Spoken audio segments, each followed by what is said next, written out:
passes for an inside the Parker. Eric Hosmer's got his 4th hit of the night. Padres are looking on. Hasta la vista. It's way out of here. Robert Acuna has Homer. What a play by Riley. Manny Machado. It may never come down. He caught it. Wow. Heredia jumped over the orange line. Gone!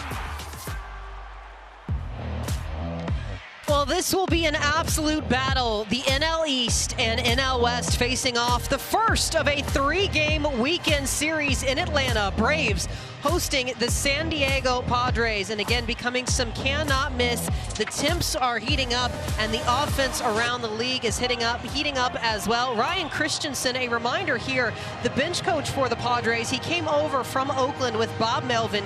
He is the interim acting manager at this point in time, and they are hoping that for Bomel, he'll be able to return back maybe while the team is on the road in San Francisco, but they're not sure yet. They just want him to be able to make sure that he is fully healthy, and Christensen said he is biting at the chomp to already get back. They're talking every day, but our best wishes, and we have heard on the bright side that it was also a negative biopsy in looking to see if there were any cancerous cells as well. Oh, that's great news for San Diego, believe me. And they've had all communication, short of him managing the game from an iPad in his house while he's recuperating here. But they are holding it down while he is away. Go ahead and take a look at the lefty, Max Fried, as he works in, the 28-year-old who grew up in Southern California. He is undefeated against the Padres, and he is pushing everything in the right direction this year. That fastball is still got a .320 batting average. It's getting hit a little more than you would expect to see it right now. But BJ, I mean, he's got everything working for him. You know what I call him? Maximus. When he's Maximus, everything is working, and he really has 5 pitches working for him. He has great command, and he's been dominant in his last 4 starts. His confidence has been unbelievable so far. Hopefully, you're facing Yu Darvish. It's going to be a matchup today. Well, and this is the lineup that Fried will be facing tonight, presented by MLB The Show 22, featuring Manny Machado, who leads the Padres in every major offensive category this season. He is an MLB The Show 22 player rating of 89. So I don't know if you're a gamer, but, you know. That's low. Heck, the way he's playing right now, he should be 100. You got to boost it to like 200, right, on the show at least. But you take a look here again, Jake Cronenworth in the leadoff position. He'll be followed by Profar. Machado, as we just mentioned, Hosmer cleaning everything up. The designated hitter is Luke Voigt. Will Myers bats 6th, and they'll round out the rest of the order for the Padres with Ha-Seong Kim, Austin Nola, and Jose Azucar facing Max Fried. I'll tell you this, Melanie, one thing you don't want to do is face Machado right now. You cannot allow him to beat you, and I'm quite sure that's the game plan of Max Fried. He has been unbelievable so far this year. Well, and again, a guy who has been an absolute nails as a starter for the Braves. And he really hasn't been phased. I mean, it's easy to forget that he's still pretty young for as much experience as he's had, especially when you look at the postseason run last year. Cronenworth batting .214. Let's start with that lefty-lefty matchup. Hey. 78 degrees this evening. I was a little afraid we were going to have some rain moving into the area, but you know, you get the baseball gods that smile down on Truist Park right now. Blue skies, beautiful weather. Ball. Todd Titchener calling balls and strikes this evening behind home plate. Interesting talking to Christensen about Cronenworth, how we think he's struggling, but analytically he's really not struggling, and a guy that they're going to leave in this lineup. Well, and that's where you look too, and I'm not a big deep analytics person here, but the numbers every now and then that they've recommended that come up is that OPS plus, so where you compare against the rest of the league. And I feel like we have a Pandora's box of factors for the offense across the league this year. But yeah, he's one of those guys who, like he said, it's the normal numbers don't look good, but he said the analytics, he's right on par. For Max Fried, again, never lost to the Padres. Yu Darvish won his last start against the Braves in San Diego, so one side is going to have to give. And They'll appeal to third base umpire Jim Reynolds. He is the crew chief. Cronenworth couldn't hold up, and you get things started. A big strikeout for Max Fried.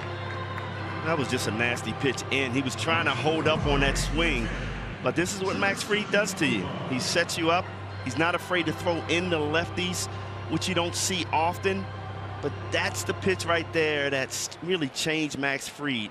Going inside the lefties, you know, getting the mindset to change and look for curveballs and sliders. Switch hitter Jurickson Profar. Hi. Guy who came up as big infield talent. And he's found his career yet on the opposite side of things, hanging out in the outfield, and he's trying to get the Padres outfield really clicking right now, both offensively and defensively. 2.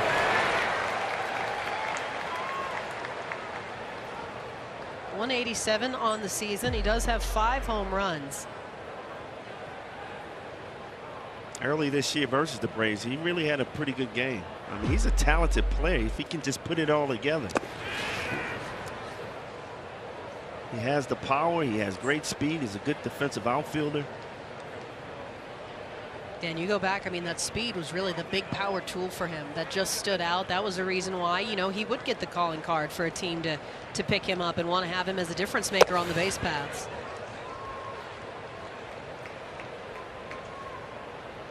So Braves wrapping up a stint at home. Meanwhile, the Padres kicking off 10 games on the road.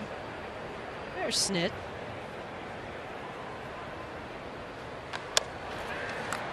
Up the middle. Back to Ozzie to first. And a soft ground out makes things look easy over there. Good play by Ozzie attacking that ball with the speed of Profar. You got to get rid of it, so he knows the speed makes an easy play. Let's go ahead and take a look at tonight's odds, courtesy of BetMGM. Total runs, 7. That over/under for tonight. Where you got with this? You know, I agree with that. I think I'm going with the under. No doubt about that with these two guys pitching.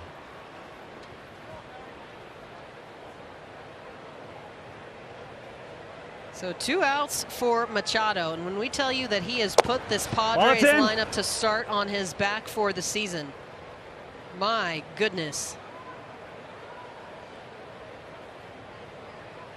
460 on base, that 383 average.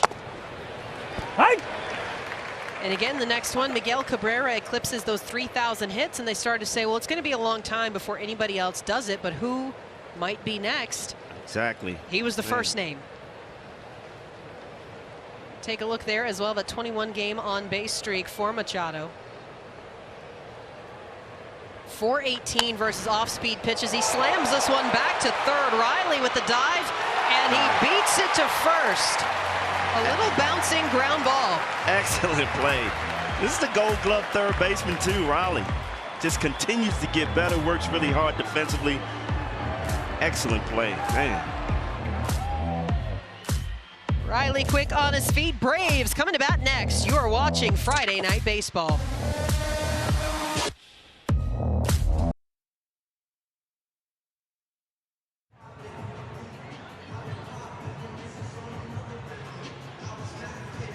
We head to the bottom of the first, and that means it's time to bring out Yu Darvish. His 7th start overall in the season, and really outside of his first start, which was a little rough, 9 runs in an inning and 2/3. Darvish, like Fried, has been a lock ever since. 3-0 in his last 5 games, a 1.71 ERA. And again, he did pick up a 2-1 win over the Braves at home back on April 17th as he comes home to Travis Demeritte. Yeah, he went 6 2/3 and he only gave up 4 hits, 1 earned run, and that was a home run to Ozuna. But he was phenomenal that game. And a guy that brings a little bit of everything to the plate. Not even StatCast or Baseball Savant can define it. Now, technically, it's fastball, cutter, slider, splitter, curve, and sinker. But then there's about 3 variations of each of those pitches in itself. And so in talking about pitch comms earlier today, and they, like the Braves, said some of our guys use it, some of ours don't, but we don't think there's enough buttons for Darvish's pitch selection as Demeritte skies this one out to the stands. We're starting off with some free souvenirs here on Friday. Yeah, that was funny when Christensen said it's not enough buttons to determine his pitches because he changes speeds on the curveball sliders, and they have signs for that. That's amazing. And I know talking to Kevin Seitzer before the game, I said, how do you approach a Yu Darvish? He's like, all you can do is guess right and hope you get a ball up in the zone. That's it. You got to be good at feel, right? Yep. He's the big feel factor. So you can see here, he does not use pitch comms again. They got to expand it a little bit. He's going to look like he's got a whole universal TV remote on his arm.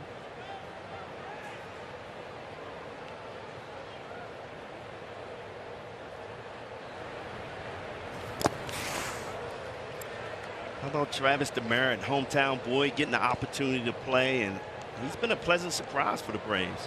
He gives them flexibility in the outfield. I saw that in the park home run and down in Texas showing his speed. That was amazing. But defensively, he's been great. So it's been a bonus so far this year for the Braves. Yeah, this is a guy who's been waiting to get his chance.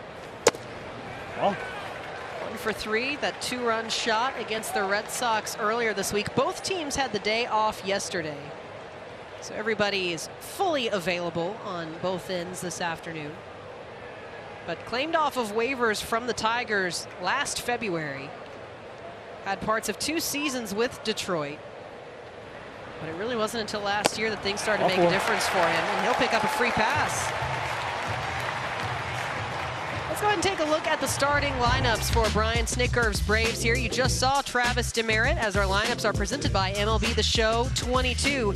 And it features third baseman Austin Riley. He currently has an MLB The Show 22 player rating of 81. So I guess we got to get rating numbers up here overall is what we're saying here. But you've got Demeritte, Matt Olson, Austin Riley, Marcell Ozuna cleans things up, Travis d'Arnaud, the backstop this evening, Ozzie Albies, Adam Duvall, William Contreras, and Dansby Swanson rounding things out for the Braves. Hi. Well, if Austin Riley is an 81, that tells you how good Machado is with an 89. What's your rating? Well, let's see. Back in the day, it might have been maybe an 80, 79, something around there. Well, given these scores, I'd say that's not bad. Doing good. And for Olson, just 3 appearances against Darvish, but he's got a 667, and you love to see that because when we asked him, how do you fill out this lineup against somebody like him? You can't really play a straight-up matchup situation here with everything that Darvish brings to the plate. And he did mention, well, you know, Olson got a little piece of Darvish. And a guy who you could not ask him to assimilate better into Braves country better than Matt Olson has done. Fills some big shoes in Freddie Freeman. And it almost, those tables turned really quickly from kind of fans not really knowing how they wanted to receive this to just all of a sudden arms flung open. Well, you know, it's 50-50. Fans love Freddie Freeman. There's no doubt about that. And they didn't know how to take it, but when they got a chance to, as you see the strikeout to Olson, and that's one of the nasty pitches that he has. Off speed, curveball in. But the fans, going back to Freddie Freeman, I mean, yeah, we miss him, but you couldn't find a perfect guy to fill his shoes. And Matt Olson, a hometown boy, gosh, started out great, and everybody loves him. They embraced him. And he's a good clubhouse guy, too. So strikeout for Darvish of Olson brings up third baseman Austin Riley.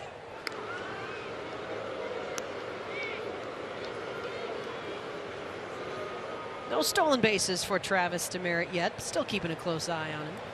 Well, Braves been very aggressive on the base paths. A lot of stolen bases so far this year. Ball.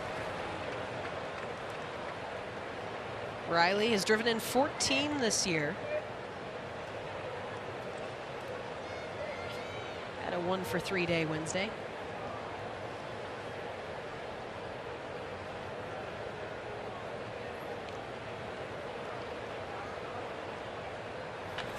This one clubbed out towards center field, backs up as a car. He goes back to the track, plants, and he's got it. They're going to chase Demeritte back to first. Let's go and send it down to Brooke on the fact that Matt Olson has arrived in Atlanta in one of the biggest of ways, Brooke. Yeah, guys, I was talking to Brian Snigger and just asking if he felt the pressure at all, you know, kind of filling those shoes of Freddie Freeman. He said, no, honestly, he has not, and he's kind of playing like that. He goes, I'm honestly glad that he came over when he did because he has experience in the league. He is an all-star. He's a Gold Glove, and it's good now that he's not letting that pressure get to him because he's worried that if he was any younger, he might let that. Well, and Brooke, to your point, I think it was really big that Oakland was a competitive team for his tenure there, and it really was the Matt Olson, Matt Chapman. I mean, the corners were a big face of that franchise for them. So, you know, it's a different atmosphere, but still something he's used to. The markets are comparable. It's not like you're into the jungle of New York or Chicago. And then you come into a great manager in Brian Snigger who makes it much easier to adjust. And one of the longest tenured members of the Atlanta organization, and just a guy who is so beloved. I mean, he was out for, what, an hour today signing autographs. It's back to the Padres there. See Travis DeMeritt try to steal a second on that pitch. I mean, I like the aggressiveness by the Braves. They got a lot of speed, and they're taking advantage of it. EY over there, he is ready to send these guys every time they get on first base.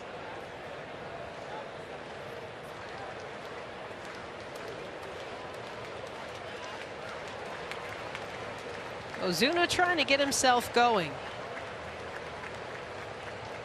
And he's going to go ahead and give the wave to DeMeritt there as this one gets away from Austin Nola. Yeah, and talking to Ozuna, he's struggling. He's not able to get to that inside pitch like he did earlier this year. Last time he faced Yu Darvish, he hit a home run. So you better believe Yu Darvish knows that and staying away from him. He turned on an inside fastball.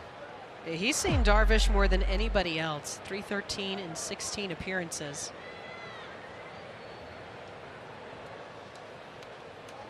And the first runner in scoring position. What can Atlanta do?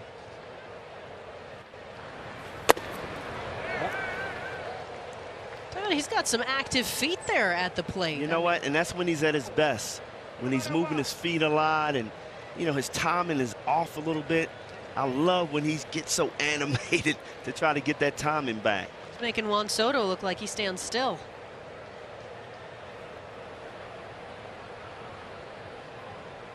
Called off. DeMeritt getting a little distracting there on the base paths. You saw a little bit of that for the Braves hosting the Red Sox and just their ability to draw guys like Brazier who would come in out of the bullpen just being distracted by those active feet. This one finds the gap off the left side. DeMeritt gets the wave around. The throw in from Profar to the plate. Oh, and they get him. A big play for the Padres. They keep the Braves off the board, and we stay scoreless heading to the second.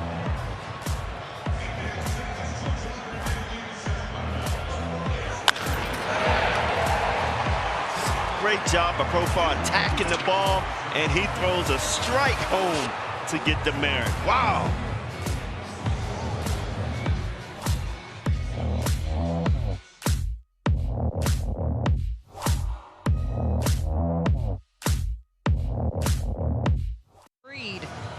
Thought the Braves could pull it off. They had a runner in scoring position in Travis DeMeritt, but the Padres saying, no, we're plenty fresh after that off day yesterday, and that means he'll pick up with Eric Hosmer. Hosmer, first pitch swinging. Well, let's get back to that play. How about Profar attacking this ball with the speed of DeMeritt? I don't blame Ron Washington for sending him, but man, that's the way you play defense in the outfield. We talked about his athleticism.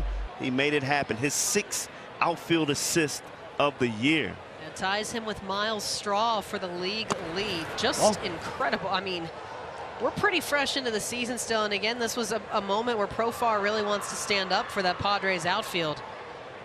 Does he ever come in big?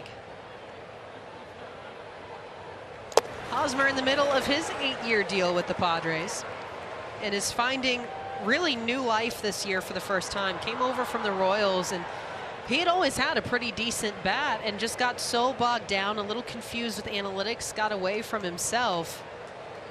And if this team hasn't just absolutely put their hand on his shoulder and said, just, hey, be you. I don't know if you remember that, but that worked.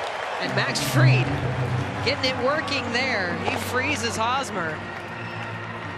Again, attacking lefties inside. He's not afraid to do that. And that was just a nasty sinker. And, you know, that's something that we've seen a little bit this year. Pitchers who have been afraid to pitch inside, just trying to find that grip. But I think that speaks even more about the control Fried has. He's not afraid to push those zones because he knows that he's still got that pinpoint precision. Yeah, in the last 4 games he started, I mean, his command has been unbelievable. He's just so confident in hitting his spots. And d'Arnaud said, I mean, wherever he puts his glove, he is hitting it. He is in a zone right now.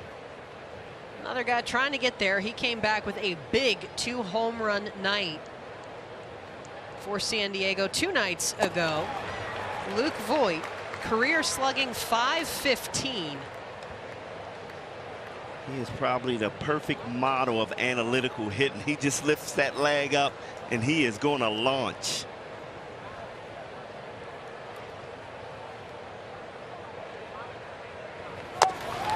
And he gets him again, back-to-back strikeouts. Max Fried. You're going to start running out of firework ammunition here soon.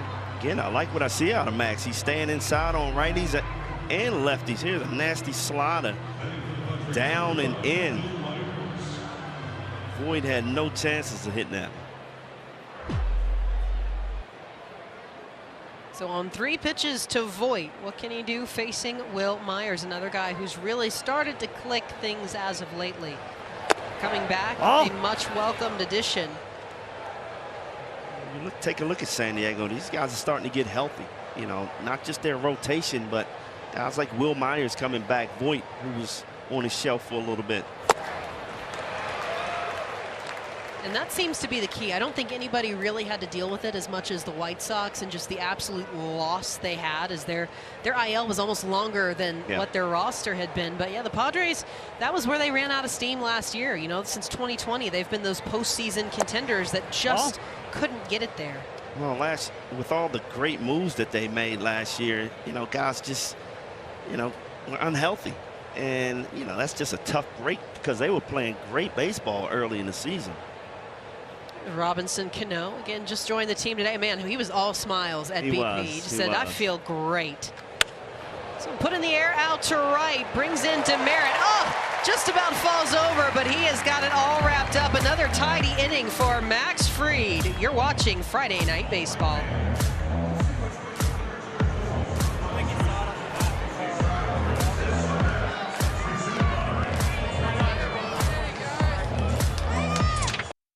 Recruiter, the smartest way to hire.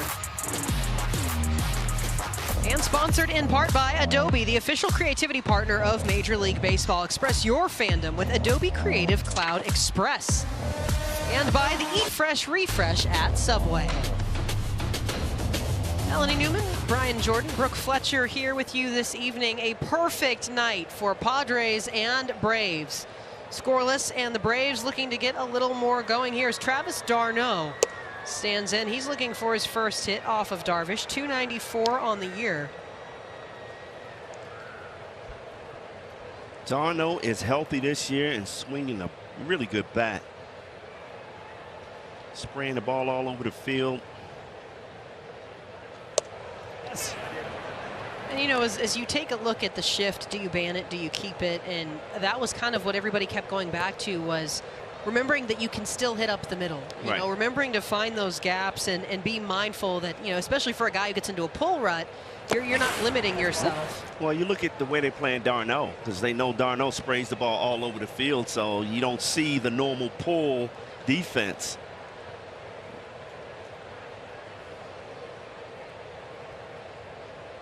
Nine multi-hit games for d'Arnaud this season, just one of 3 backstops in the league to do that. Did he go? Appeal back to first base umpire Mike Walensky.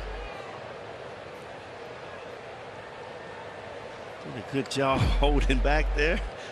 You got the wrist and the hips. Exactly. Everything's got to hit the e-brake. Skies this one, shallow center field for Padres. Converge, calling everybody off. It's Cronenworth. Let's go ahead and send it to Brooke Fletcher, because Brooke, I mean, I hate to be biased here, but there's a lot of homegrown going on in this park tonight. I know Braves have seemingly been known to have homegrown talent in their organization and have 4 players currently on the roster from the Atlanta area. We have Travis Demerit from Winder, Georgia, Will Smith from Noonan. We also have Dansby Swanson from Kennesaw, and Matt Olson went to Parkview High School right here in Atlanta. But also, guys, not mentioned here, their #1 prospect in their organization, Michael Harris, is from Stockbridge, Georgia. But Mel, this is something we've talked about, you know, the amount of talent here in the state of Georgia. And Brian Snicker, when we talked to him, he said, listen, we love our hometown guys, but you can't deny the talent that's here in the state. Yeah, it's been really incredible to see. You know, you've got the East Cobb facility, which is baseball 24/7. Of course, Bobby Cox left and made his own as Albie skies this one again. Shallow center field. Azukar in on the play, makes the catch, and they retire Albies, but he retired and he created Lake Point, another massive multi-use baseball facility. I mean, it's 24/7, and you've got some of the greatest resources to do it. You've got the biggest airport in the country to bring people in and out of. I mean, why not? It was part of the fabric here. And let's not forget about Brian McCann, who's the catcher, homegrown, and Jeff Francoeur. I thought you were third person Brian Jordaning that one. Oh, no. Yeah, he and Frenchie. Yeah, I had to give a shout out to him. He took my spot when he came up. You took his spot tonight, so it's all good. Exactly. All turns around. I actually requested you. I said, I'm not coming. I can't have Brian Jordan on the call.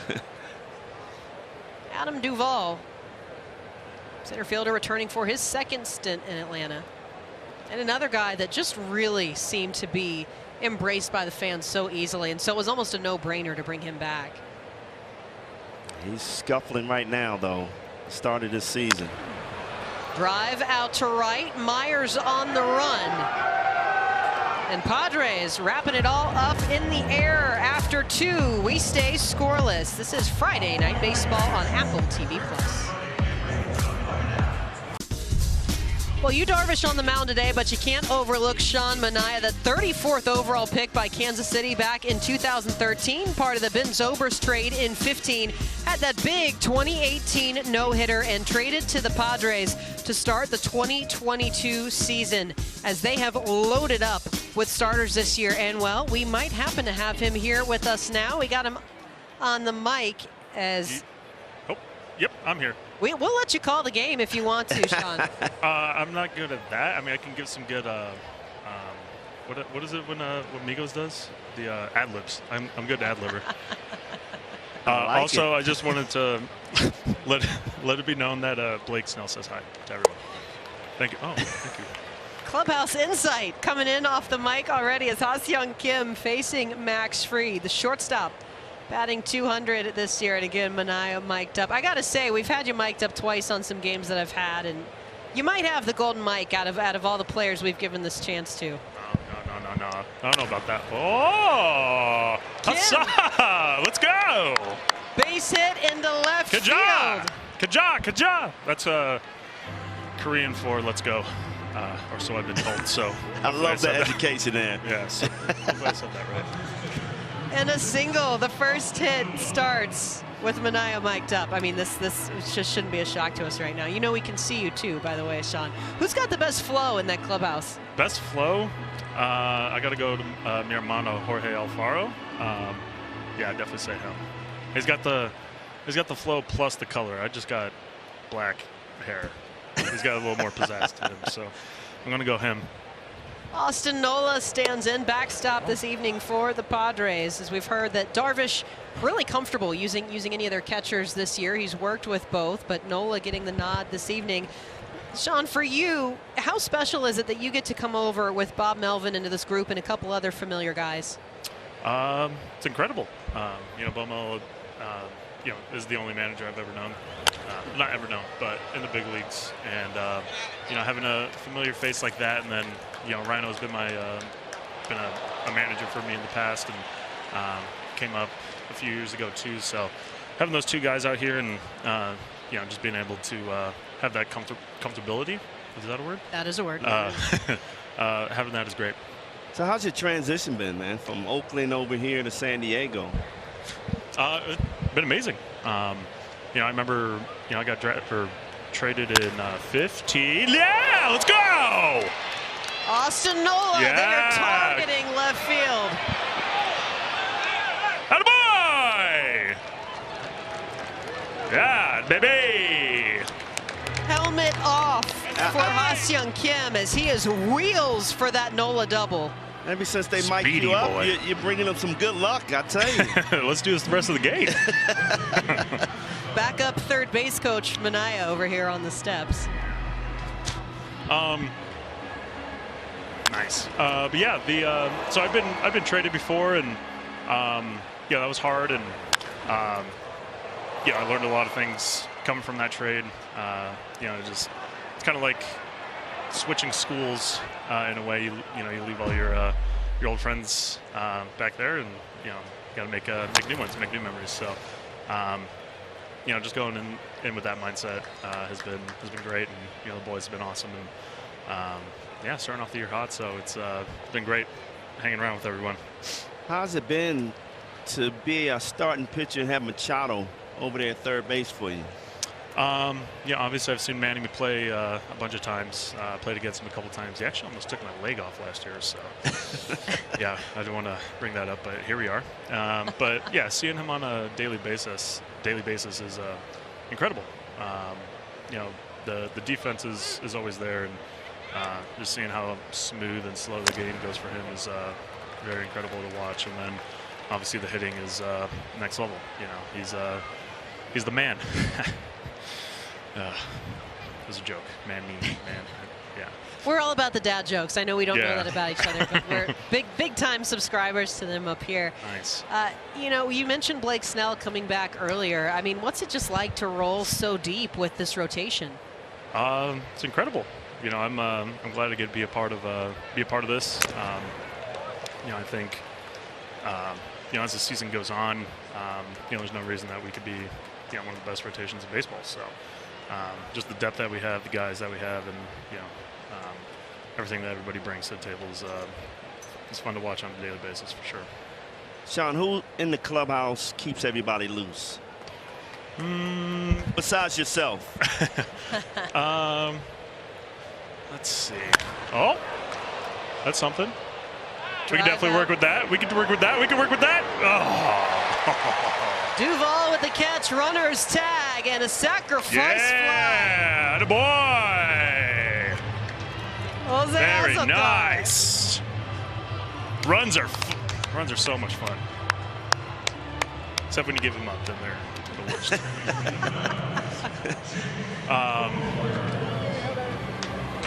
Yeah, I can't.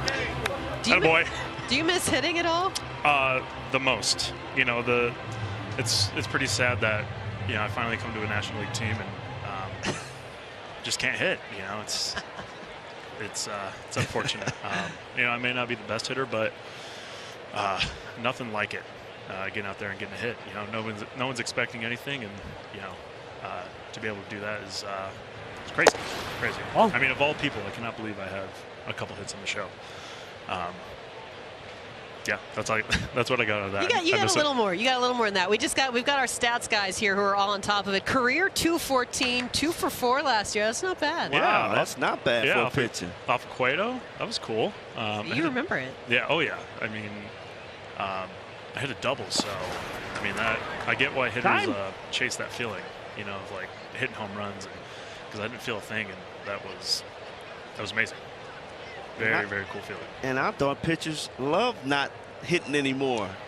Well, yeah. As far as like that side of it, it's definitely better that we have a DH in both leagues, but still doesn't. Yeah, I miss hitting. Didn't happen often, but that was a lot of fun for sure. Well, is there anybody in particular? I mean, I can't imagine it being hard for you to make friends. We're just going to give your ego a complete boost for this whole inning here. But is there anybody in particular you didn't know once you got into San Diego that you've really clicked with? I mean, all the starting pitchers are amazing. I knew Joe from a few years back. Knew Clef from a few years back. Nice. But Blake, I don't even think I ever talked to him before, but you know, he's been a guy since I got here, and you know, he's been rehabbing, going from place to place. But yeah, just having him in the clubhouse, I think, is amazing. He's very similar to me, so makes things easy. Well, with Darvish starting tonight, tell us about that little duckling performance a couple of days ago, following him out as he was getting ready to warm up. Yeah, I mean, there's nothing really to it. It was just kind of, you know, literally a last-second thing. We were just coming out of from the tunnel there in Pittsburgh, and you know, it was just like, you know, let's play follow the leader, and everyone was on board. And it was funny because, you know, obviously he didn't know what was going on, but yes, we haven't done it since, but I mean, we walk out there every day, and every day he's always checking behind his shoulder to see if we're copying. So we got him on his toes, which is nice. Speaking of Joe Musgrove, you guys got some kind of Polaroid picture thing going on. Tell us about that. So, well, I mean, it was Joe's idea to get the like a celebration for you know, home runs, and we got it after this last road trip, and busted out this past homestand. And yeah, so it started out as the home run you know, celebration, which is pretty cool because, you know, you get all the pictures from all the professional guys, and but you don't have one from a player from their perspective, and I don't know, just pretty cool, honestly. I've done it a couple times, and some of the photos have turned out pretty awesome. And you guys going to auction that off and raise money for a charity eventually? Yeah, I think, you know, Joe was talking to me about that a couple of days ago, and definitely. I mean, no better way to, you know, raise money than that, I think. Yeah. Just doing something like that, it's pretty cool moments, and you know, as a Polaroid, you can't really you know, take those back, or, you know, it's just really cool. And what I love about this is you'll hear a lot of people say, oh, well, X, Y, or Z isn't an original thought. Somebody did it first, but you're never really going to have something truly original. You guys saw Jorge Soler making that such a big thing for the Braves last year, but I mean, you take it to the next level because that was an imaginary camera, and you guys have a real one. I mean, how special is that, though? Because, I mean, we see home run chains. You guys might have the most legit one of all, but just you get those little pieces from each other, and it still rallies the clubhouse just as much. Yeah, you know, the first couple of, I think the first one was Manny, and, you know, weird, but he had the 2 home run night, and the pictures turned out pretty cool, and then, you know, slowly but surely, you guys are, you know, kind of on board, and they're like, man, that's you know, that's pretty cool. So, yeah, the last couple have been sweet, and yeah, you know, just kind of build off of that and keep going. Well, Sean, you've brought the Padres some good luck as you take a 1-0 lead. Thanks for joining us. Yeah, thanks for having me, guys. Good luck with the Polaroids. Thank you. All right, Padres up 1-0.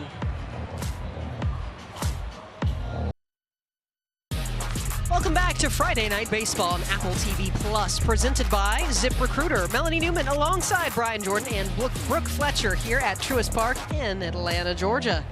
A great night and a 1-0 lead for the Padres. Sean Manaea coaching them home. Thanks to him again for joining us on the mic for the top of the inning. We'll see how 8, 9, and 1 for the Braves can respond. Sean has a great personality. Good guy to talk to. Wow. He's like coffee personified all the time. Contreras with a drive out to center field, backs him up at the track. Oh!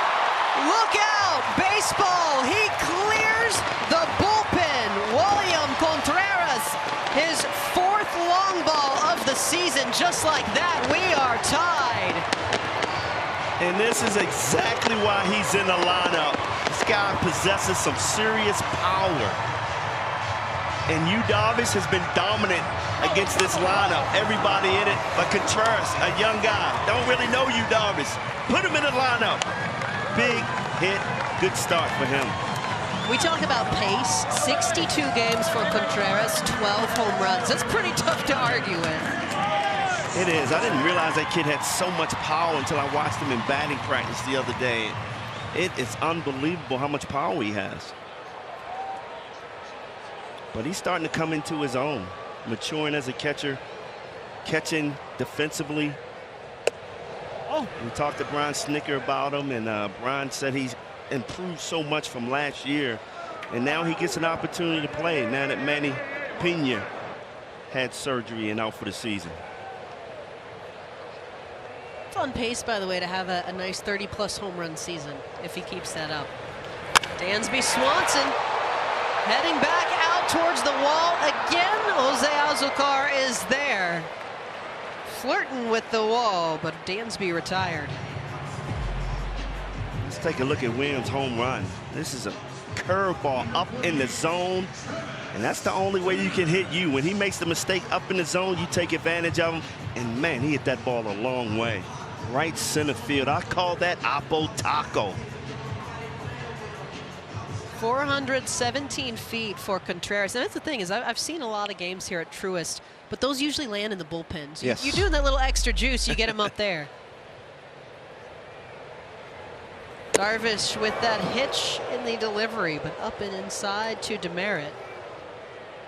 Had that walk in the first inning, tried to make it the first Braves run before he was ultimately put out by Profar from left.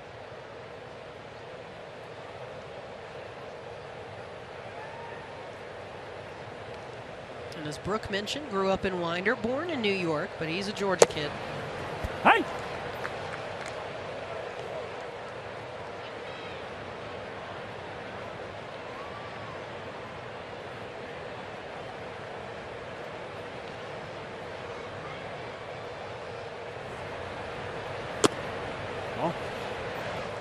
Let's go and take a look here. Guillermo Heredia is mic'd up. He had quite a reaction. ¡Hey! ¡Dale, chico! ¡Dale, chico! ¡Ay! ¡Ay, coño! ¡Ay, You gotta love that. I mean, he is an energy ball in that dugout. He keeps the guys going. You know, once he came up last year, early in the year in Chicago, hit a couple of home runs and showed that energy. I mean, he's been loved ever since by every Brave in that dugout. So I know we asked Sean this. Do you think he's the energy? He is. He is. He broke out the sword last year, and they haven't stopped since.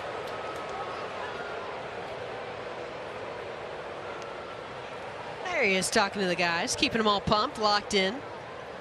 And you love it, too, because it just shows all the way down through the lineup. I mean, Orlando Arcia said it, and he's not in the lineup today, but he said, if I'm in, I'm giving 100%. Right. If I'm not, I'm giving 100% to the rest of the lineup from that dugout.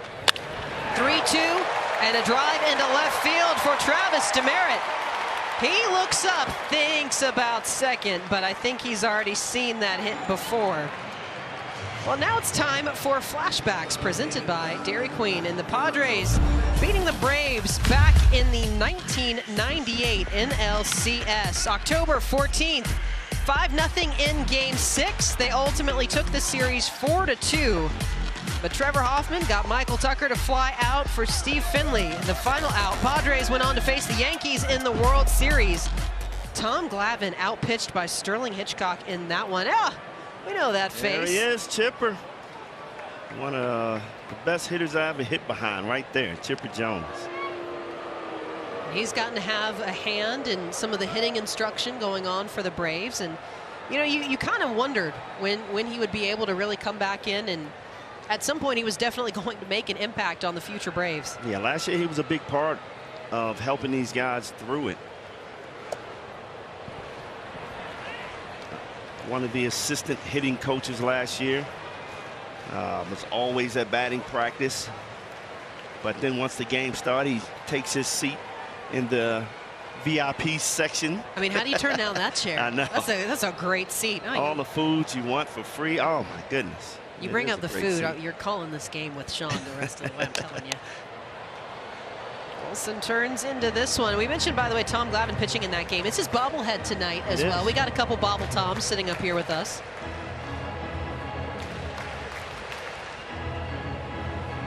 Meanwhile, the Parkview native trying to keep this going for the Braves, tied up on that Contreras long ball.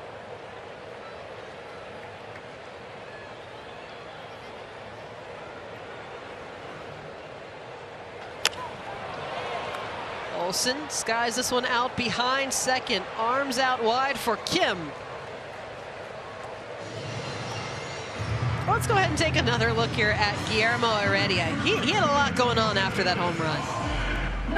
Sensi! Vamos, vamos, vamos.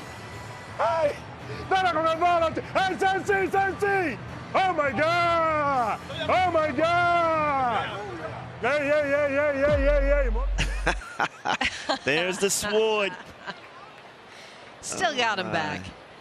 And, you know, you love to see that because I think the last instrument like that was when Sean Doolittle had the lightsaber when the Nationals ultimately took the World Series, and it died. It didn't make it back for the next year. Well, you look at the LA Angels, should I say, with the cowboy hat every time you hit a home run. Everybody got something. Every team. The Blue Jays, they got the jacket. Mm-hmm. Runner goes. Fouled away. But, you know, it keeps it fun. It keeps it loose in the dugout. Did you ever have something like that? Was that not a thing? We're old school. No, we didn't have those Bobby things. Cox not about the dugouts? No.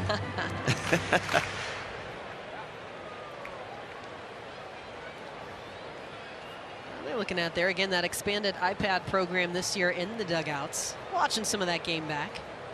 Taking some notes. 0-2 for Austin Riley. Oh.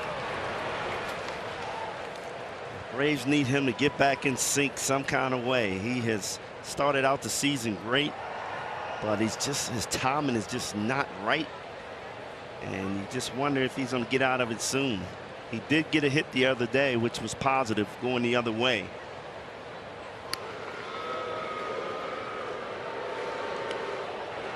Hitting 3 for 30 in his last 8.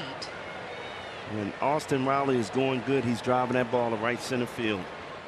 But he's pulling off a lot, meaning he's trying to pull the ball. And he's such a good hitter. The pitchers have caught on to that. Demeric goes again. He is getting his steps in, but they catch the foul tip from Riley, and the inning closes. But Contreras goes deep to center to tie this one up.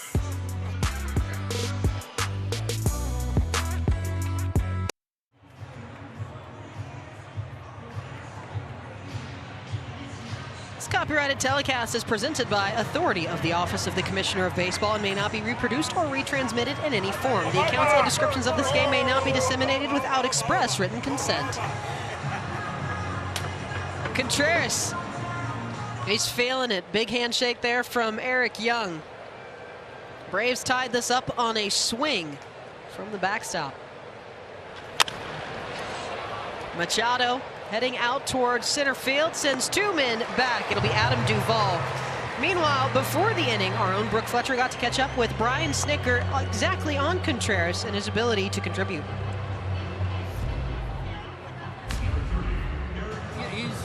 He's going to get an opportunity. With Manny going down for the rest of the year, Williams going to get a lot of at-bats. He's going to get a chance to play a lot.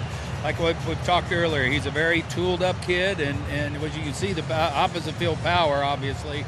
But hopefully he makes the most of this great opportunity for him. Meanwhile, Max Fried with 4 strikeouts. What do you need to continue to see from him on the mound? No, Max is, when he's got his stuff, and feel for his changeup, and he can reach back, get a little extra, because he can really spin the ball also. He just needs to keep not trying to reinvent himself out there tonight. All right, thank you so much. Well, thanks, Brooke. And that was our manager interview presented by Zip Recruiter. And for Fried, not trying to reinvent himself, as this one hard hit back up the middle. Swanson to first. And he's got 2 retired here on 3 pitches. So I'd say that's a little bit of getting back to being himself. But that slider, by the way, is up 2 miles an hour tonight. Now, it is actually working for him. He's gotten 8 swings, 5 whiffs on that so far. Yeah, I mean, you got to give him a lot of credit. Last inning, he struggled a little bit in the first couple of batters, second and third, no outs, but he managed to get out of that inning with just 1 run. That is a really good job by him, pitching his way out. Luke Voigt, the big DH, and he has gotten some aggressive swings here against Fried tonight. He was really the perfect Yankee, as hard as those guys swing in New York. Back up the middle and in for a base hit. Voit extends the inning. And Fried, that third, he had only allowed 1 run in 16 innings against the Padres before that sacrifice fly.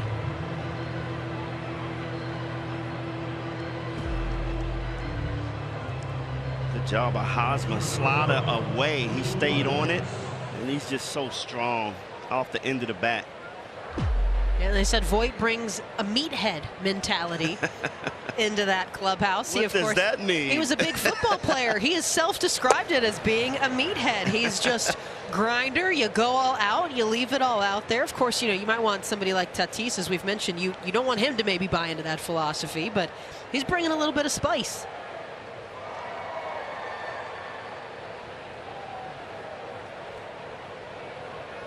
Will Myers, what can the Padres do with 2 outs? Time. Luke Voit looks like that guy that just lifts weights in between every at bat and gets up there and swing hard. Is that what you did? I did late in my career when I became a guy that was coming off the bench. Oh, I would just pump iron and just stay loose, stay warm. Oh, it's off. Maybe that's it then. You played football, he played football, and he said, look, I saw what he did. I'm just going to do that all the time. That's the ticket right there. Of course, 2 faces on 2 very different teams this year. Olsen from Oakland and Voit, as you just mentioned, coming in from the Yankees. Finally found a place. That was kind of it. It wasn't that his numbers were bad. He just got squeezed out. 2. Right through the heart there for Fried to even the count. That's that curveball. Takes a lot off of that. It is a very effective pitch for him.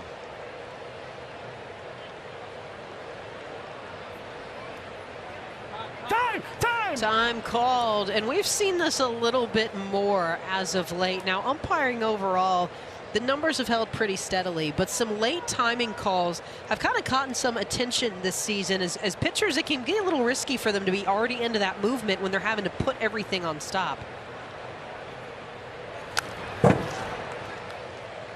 Yeah, I can tell you this. Back in the day, you did not call a timeout when a pitcher was almost in his windup because that next pitch was coming right at your head.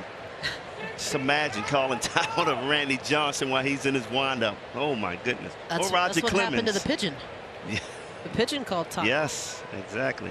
He exploded. Tied ball game here in the 4th. And finds the gap on the right side for a base hit. Will Myers, his second since coming back off the IL. That was a good piece of hitting there. 2 strikes. You don't see that more often where a guy just shortens up and just try to lay it where they're not. You see the shift on, he gets his hands in, gets on top of that ball.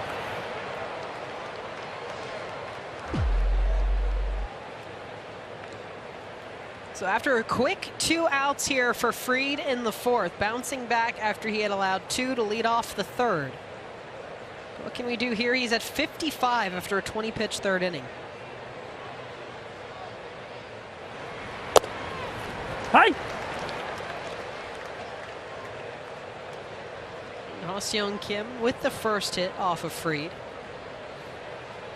Another guy who's kind of been discussed as being somebody who could move around a little bit, bringing Cano now into this lineup.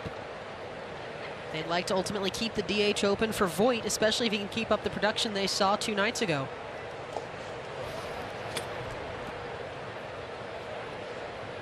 Max is bouncing that curveball a little more than I've seen in the last 4 starts. If you're Darno in the situation, are you asking him to slow himself down a little bit? I mean, just to kind of bring that curve back in. Yeah, because you're so used to him, having that calmness, hitting his spots, and all of a sudden tonight he's missing a lot.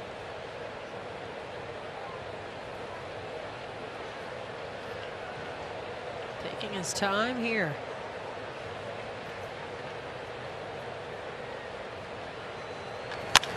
And a drive into right field brings on Demerit. He makes the catch, and Fried gets out of it in the 4th. We stay all tied up at 1. Braves coming up next.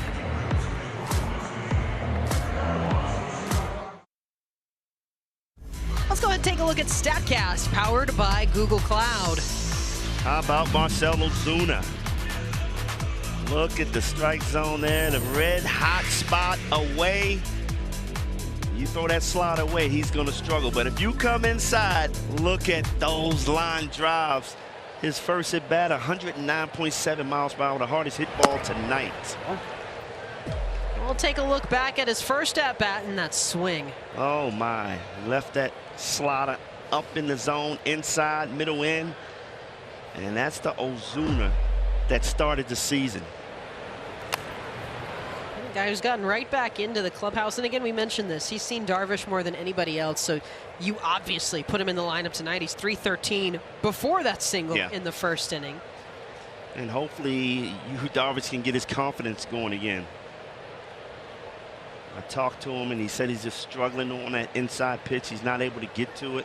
Well, that first at bat, it looked like he got around on it pretty good to me. Well, and I feel like that's an atypical heat map that you would see for a hitter. Oh, the ability to go down and poke a ball, let alone get a hard hit. I mean, you're really excelling at that reach in your swing.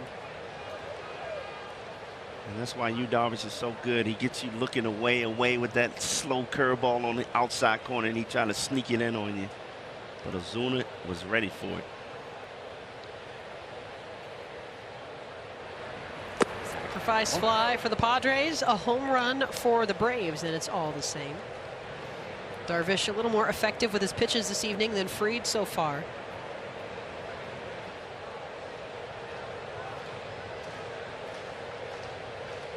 You see the signs called in there by Nola.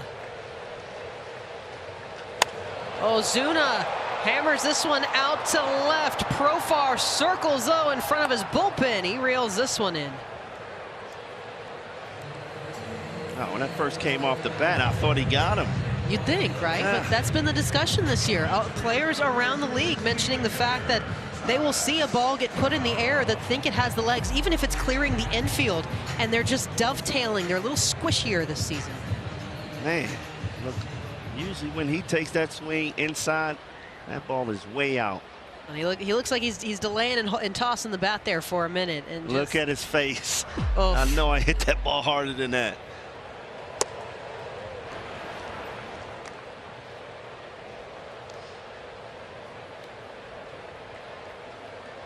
But that is an interesting conversation with the balls, which they call is deadened a little bit. You know, league average is down. Home run totals are down. And that's been the big discussion is really, we've seen the humidor in several ballparks. St. Louis actually got ahead of the curve. They had it last season. The Rockies have been the infamous humidor team, but of course this year they're league wide. And the big question is the effect on those balls as they travel out of where they're ultimately made. They're not shipped in a humidor, and so they're expanding and contracting, and the difference being that the seams don't actually evenly expand and contract with that, so they still get a little funky before that 2-week period where they will ultimately sit in there before they're used in a game. And it's not just affecting the hitters, but it's affecting some of the pitchers also. Like Charlie Morton early in the season, his grip on the slider just wasn't the same. The ball was just breaking. He had no command over it, and he really struggled. It seems like he's finally figured it out, though. Yeah, pitchers have really seemed to tighten things up now that they've adjusted this year. Just a piece of that one for d'Arnaud. Now, interesting for Darvish this evening. He's been a big ground ball out guy this year. 46% of his outs have been on the ground. He's had 7 fly ball outs tonight. Well, he's left a couple of pitches up. Contreras took advantage of it, but guys are missing it. d'Arnaud chops this one back to Hosmer. Darvish plays it. Now it's time for our weekly Siri trivia question. All you got to do is ask Siri, how many career hits did Hank Aaron have? I bet we could phone Snicker on this one. He would know. Yes, he would definitely know. Oh, the legend himself. And what a great way. I mean, you can't plan that, but to celebrate Hank's life, and you bring the title back to Atlanta. Yeah. My goodness. It was an amazing season. And with Dusty Baker as well. You know, those one of Hank's closest friends. And I mean, it was all Hank in October, and as it should have been.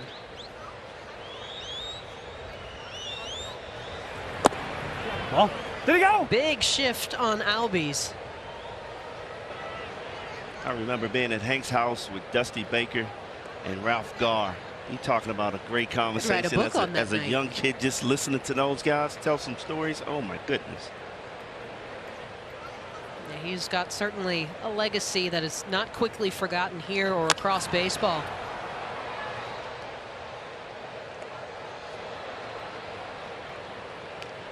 Ozzie Albies,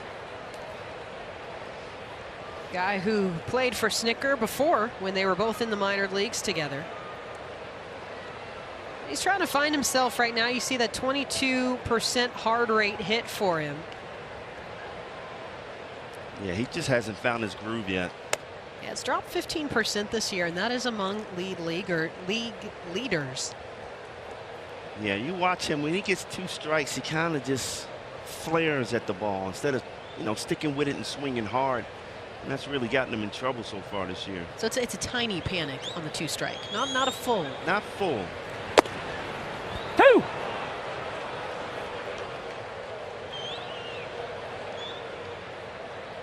But you look at his baseball card, and by the end of the season, I think he'll be back there.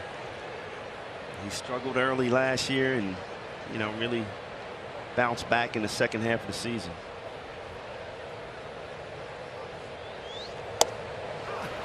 Oof. Not much you can do there. Darvish goes 1, 2, 3 in the 4th. We stay tied up after 4.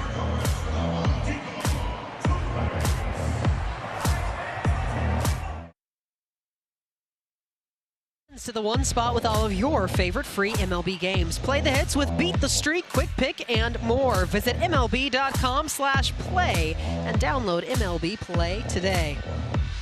Plenty of action so far through the first 4 innings of this Padres-Braves series kicking off tonight. Max Fried back out, 8-9-1 due up. Gets things started, Austin Nola rolling a ball foul.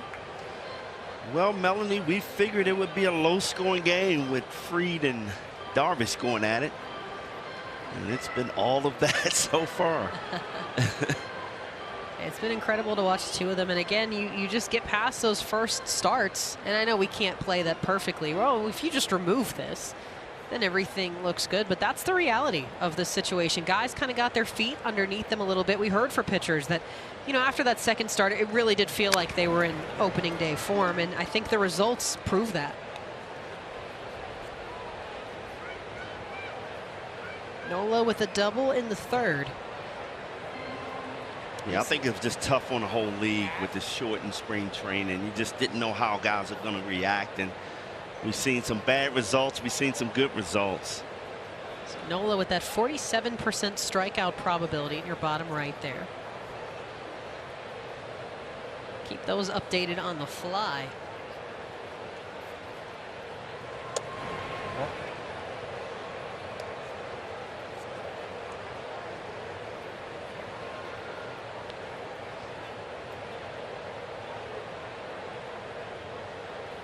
They're still having fun in the dugout. I guess you expect nothing less at this point. Ball. 1-2, and there you were just mentioning that earlier, though, with that missing just a little bit low, looking like it's coming in a little too hard. Yeah, he's trying to overthrow that curveball and slider. Like you said, I mean, he has to slow it down, get back to being himself. 2-2.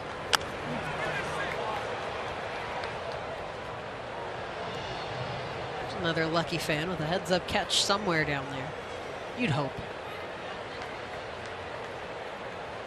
I've seen a lot of dads this year with the baby Bjorn strapped to the chest. You got a beer in one hand, you got the ball in the other.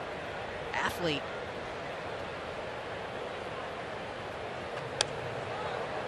Skied up again. Whose is it? Darno calls everybody off. Meanwhile, Guillermo Heredia, he just keeps contributing on that mic'd up. Hey! Hey! Ah, you right now? I don't boy, I like it. Swing and a miss. I told you, dog. I told you, dog. Whoa, whoa, whoa,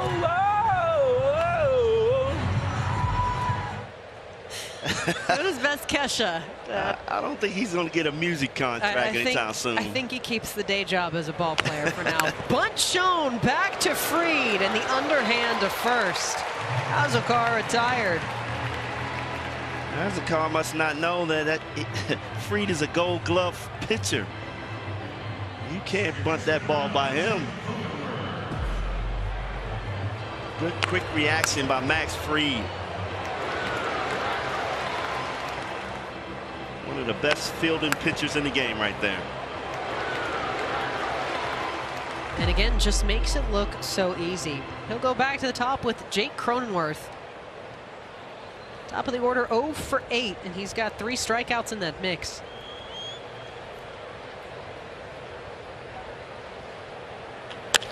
Cronenworth slams this one. It'll beat Albies for a base hit.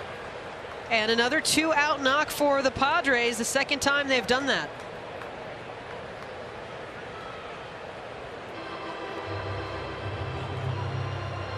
Cronenworth, another guy. I mean, that just kind of seems to be it. You know, they're just trying. A lot of these guys are just getting the ball rolling.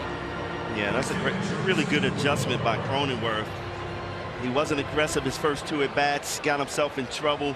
Now Max Fried is throwing his best at him. This time he was aggressive. And see that first pitch, hit it.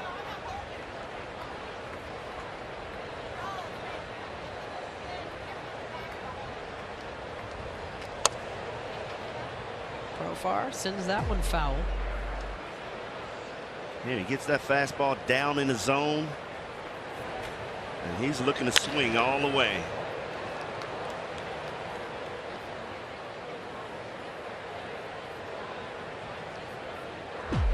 Fried a long look back around. In that gap on the right side for Profar.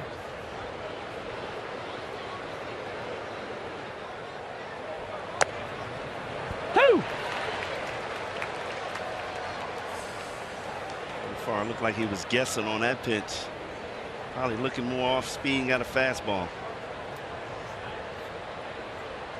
And they talk about trying to read ahead, but I mean, really, you get some of these elite pitchers. You have to have those moments, right? Where it's popcorn. Profar pokes this one out towards right.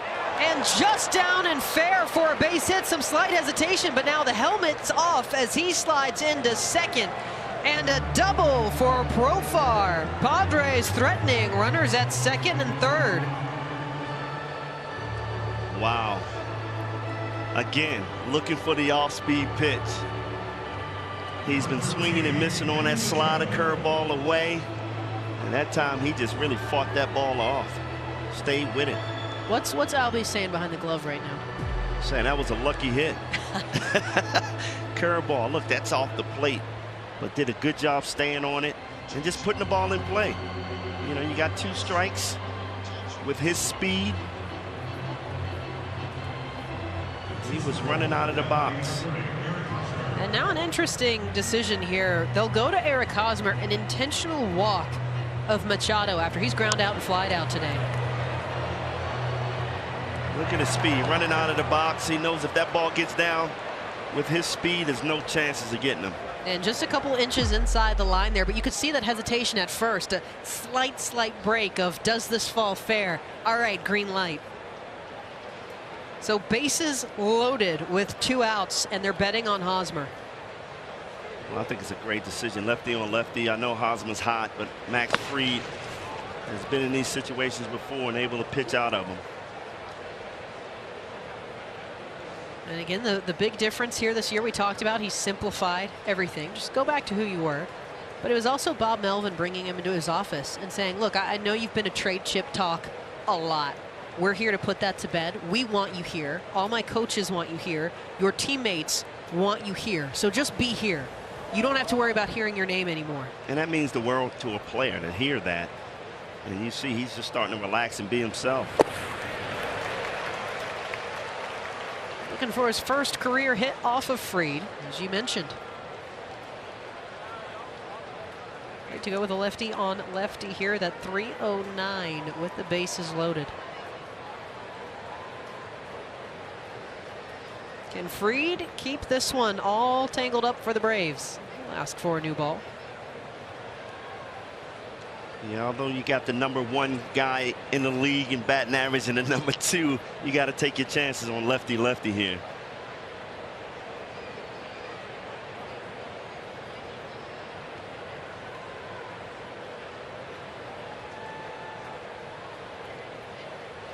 Two outs.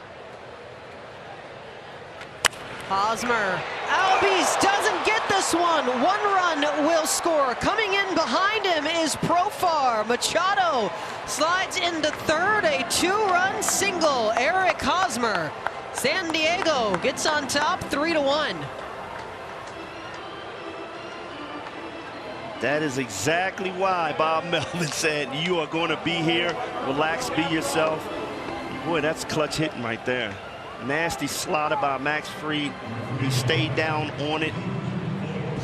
And again, put the ball in play, find holes. You don't have to put the ball in the air here, but hit a line drive. He went down and got it. So Fried gets the first 2 outs, and then it's single, double, intentional walk, and a single. Hey!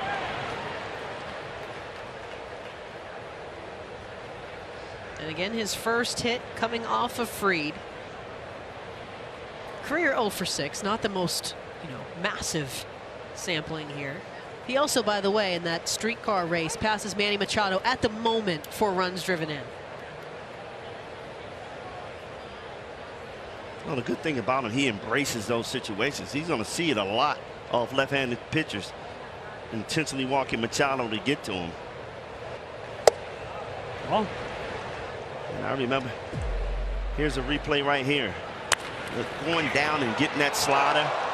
I thought that was a great pitch by Fried, but even better hit by Hosmer. And Albies completely lays out for that one and just an inch past the end of that glove. It's a game of inches.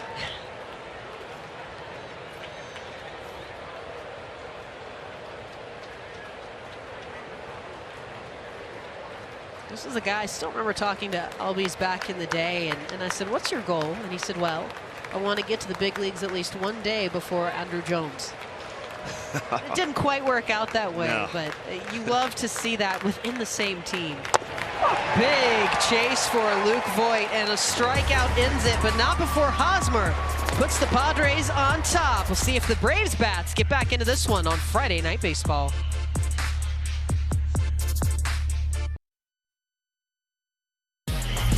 Friday Night Baseball on Apple TV Plus is brought to you by SoFi. Bank, borrow, and invest all in one app. And sponsored in part by Oris, a 118-year-old independent Swiss watchmaker setting the new standard. And by the Eat Fresh Refresh at Subway. Welcome back into some Friday Night Baseball. Padres and Braves battling it out. Darvish and Fried giving way just a little bit, not a much. 3-1 game for the Padres. They've been finding their damage with the 2 outs. Adam Duvall gets that bottom of the lineup going against Darvish.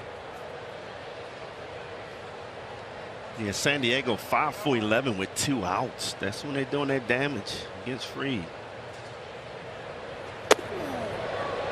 Duvall back bends here. Now Duvall in center field tonight, and we've talked about this earlier. Ronald Acuna Jr. not available off the bench tonight, and we know he's dealt with a lot, just trying to come back from rehab and then maybe playing a little differently, still being a little tender mentally towards not wanting to re-injure himself, but now deals with groin soreness. Yeah, I mean, that's not an easy injury to come back from, and then to play the game the way he plays, 110%. It's really tough to see him go out there and just give his all. I mean, he's stealing bases. Ground ball back towards third. Machado's gonna have to charge in on this one. No play to be made. A soft hit for Duvall. Let's send it back to the studio. We've got an update around the league this evening. What's up, Mel? I got you covered as we get you out to the nation's capital. Here we go. Top 3. Yordan Alvarez with his 11th bomb of the season to make it 6-0 Stros in their pursuit of 11 straight victories. As we get you out to Miami, Brew Crew Marlins bottom 3 again. Jesus Aguilar this time with his 4th homer of the season off of Corbin Burns. 1-1 the score there. As we get you out to Motown, O's Tigers, Miggy doing Miggy things, Mel. His RBI doubled to give the Tigers a 1-0 lead. A lot of action around baseball this Friday night. There's so much good stuff to be taking in this evening. As Contreras sees strike 1 here from Darvish. I mean, you ask yourself right now, Houston's won 10 straight, you know, at what point do they finally drop one? Well, that's baseball. They can win 10 straight and then lose 10 straight. I mean, we've seen that happen. But, I mean, they just got a terrific team, man. They're playing, got good chemistry. Scooped by Nola. They're able to retire Contreras. By the way, that home run that he had in the 3rd, the Padres just played the Cubs, and his brother also homered off the Padres. So I don't know if this is a first in history, but they're brothers to go back-to-back home runs off the same team. Curveball up in the zone. He goes Apo Taco. I mean, look at that. 108.8 off the bat, 417 feet. Showing his power. And that is StatCast, powered by Google Cloud. Shake off the cleats a little bit. Yeah, when Chicago was in town and seeing both of those guys at the plate exchanging batting order cards, it was good to see that.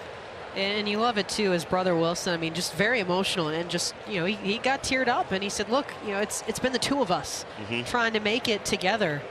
We're gonna have a word here between Darvish and Nola.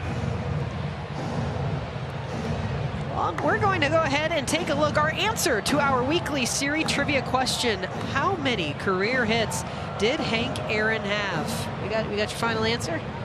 I'll be close to it. I'm saying definitely over 3,500 hits. 3,771 hits during his major league career. We got our stats crew here. He's already locked in on the answer. 3rd all-time for an absolutely beloved figure in Atlanta. Dansby Swanson trying to drive in Duvall. Advances to 2nd on that Contreras play. Another kid grew up minutes from where this new ballpark is in Marietta, Kennesaw area. And he was a big draw before this team became competitive. It was the first year of this ballpark. And so they were still trying to find their way into being that perennial postseason powerhouse. But you had the hometown kid right up the middle of the infield. This one swung on, and it just gets past Kim. Coming home is Duvall, and Dansby Swanson draws within a run. Dansby Swanson is at his best when he goes up the middle right field. He is starting to figure it out. Last 10 games, he's hit over 300. He's been really, really good. And this is something that the Braves have been struggling in. Getting hits with runners in scoring position. That's a good sign for Dansby Swanson.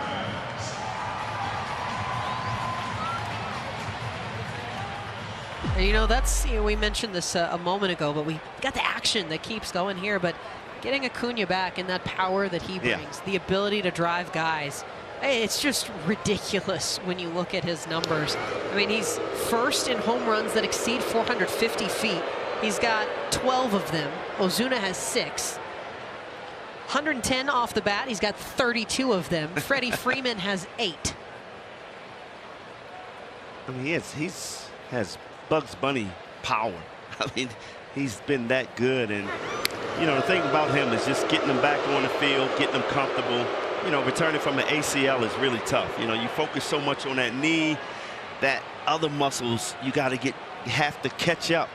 And he tweaked his groin a little bit, but man, he got a lot of action on Tuesday against Boston in right field, and hopefully he'll be back to finish out this series. They need him back. Boy, did he put a jolt in this team when he came back. Well, and how big is that? I mean, we saw that Blake Snell is already back in the Padres dugout, but to have him just in that dugout, to be around that team. I mean, he might not be as vocal tonight as we've seen Heredia, but he brings energy too. No, he does, and they miss him big time. This is a guy who has that experience, that's been there, done it. And we talk about this San Diego team starting to get healthy. When Tatis Jr. comes back and the whole pitching staff, I think they're going to contend with LA. You know, that was the big thing last year, getting all that pitching, and those guys not being healthy at the end of the season really hurt them. But they got to be feeling good about their chances. Darvish is bothered here by Dansby. Third time that he's thrown over. Swanson with 4 swipe bags on the season. Yeah, and you know, it's 2 very different stories right now for their respective East and West. I mean, the Mets, what, 6.5 game lead in first, and they've just been ridiculous. But the Braves are the next one up, and you know, you've got, we hear this, plenty of season left to catch, and Snit has been really vocal about, look, I'm focused on us right now. It's not time for me to look at those standings yet. But the Padres, they're only a game back out of first. Every team in the West is 500 or better. Yeah, I mean, the West is getting off to a good start. I mean, we've seen this before. We've seen the East struggle before, but you know, I'm with Snit. It's early in the season. Guys are still trying to figure things out. Shortened spring training. You give these guys a little extra time to turn it around, because we see guys struggling that don't normally struggle. Runner goes, drive into left field. This one's down. Heading in for third, Swanson with a slide. And a single for Demerit. He has reached all 3 appearances, and he puts runners on the corners. Again, I can't say enough about Demerit. I mean, ever since he was brought up and thrown in the lineup, he has been doing terrific. Just a bullet to left field. You see Swanson going around second base. It looked like a little interference by the shortstop. Definitely want to avoid obstruction on that one, but either way, this could be a big inning for Atlanta. We'll see if Matt Olson can capitalize. Matt Olson is due. He came in with a pretty hot start this year. He was one of the few guys when everybody else was quiet that first week. Olson came in locked. And you know, hitting in that number 2 spot, he was always hitting in a situation where he was either nobody on base, so he's driving the ball all over the field, but nobody drives him in. And all of a sudden he started getting guys on base. And now you can see him trying too hard and just haven't been the same. Skies that one well up. And as a hitter, that happens a lot. When you don't see a lot of runners on, you know, it's easier to hit. It's just flowing. But now you get that runner on, which you're not used to, you start trying too hard. And I think that's kind of put him down a little bit. But now he's starting to roll it in because guys are getting on an awful lot in front of him. You can see the shift is on for the lefty. Oh for 2, strikeout and a pop-up. The Parkview kid comes home. And this is where the Braves have really struggled with 2 strikes, not putting the ball in play. Strike 3. In tough situations, men on third, where all you have to do is hit a fly ball, put it in play, and score that run. But the Braves have struggled all year long.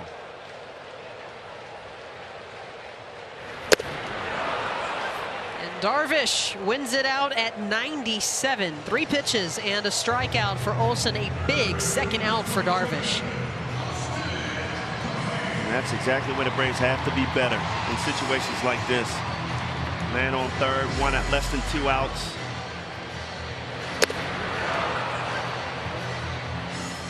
And Darvish, a guy, I mean, you know, we've seen the Scherzers of the world who can yell, and they were a different animal on start day. And he's not towards that bottom end of just a rock that doesn't move at all, but he's pretty cerebral on the mound.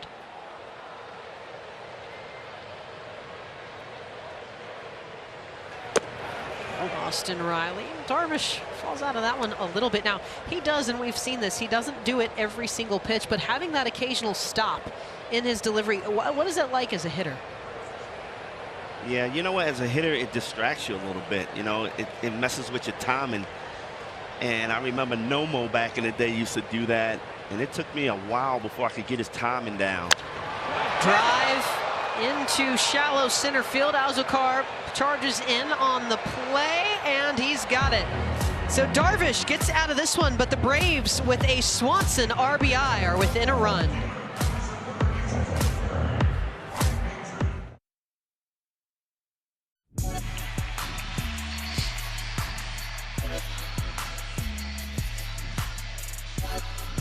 Fernando Tatis Jr., you take a look at him here as the Padres have been waiting for him to come back, and it has just been tough luck.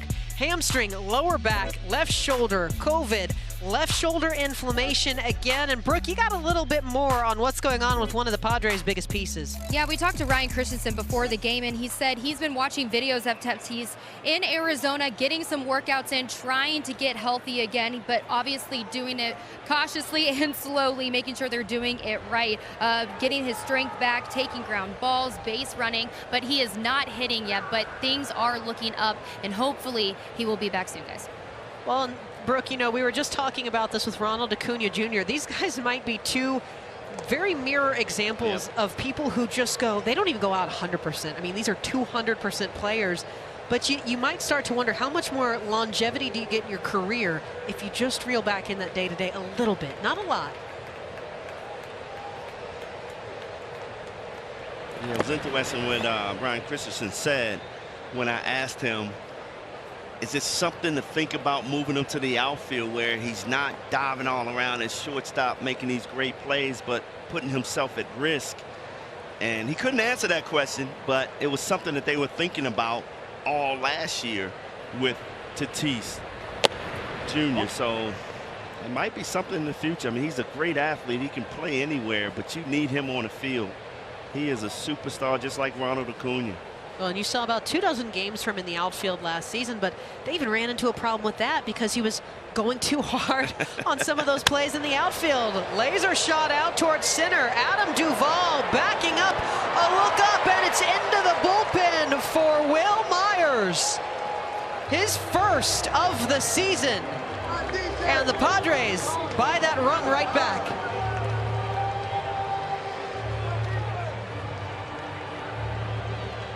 Ryan Christensen also said what a welcoming sight to have Will Myers back in this lineup. I mean, he just adds so much. I mean, he's been really consistent for these guys ever since he signed with San Diego, putting together some really good years. Got to go back to September 4th for the last Myers long shot. Yeah, I don't know. Does he get seeds rained on him there? That might be a new one. You get the seed shower and then the Polaroid. You have to have the full setting here. Seung Kim. Oh. From Fried outside. 421 feet for Myers.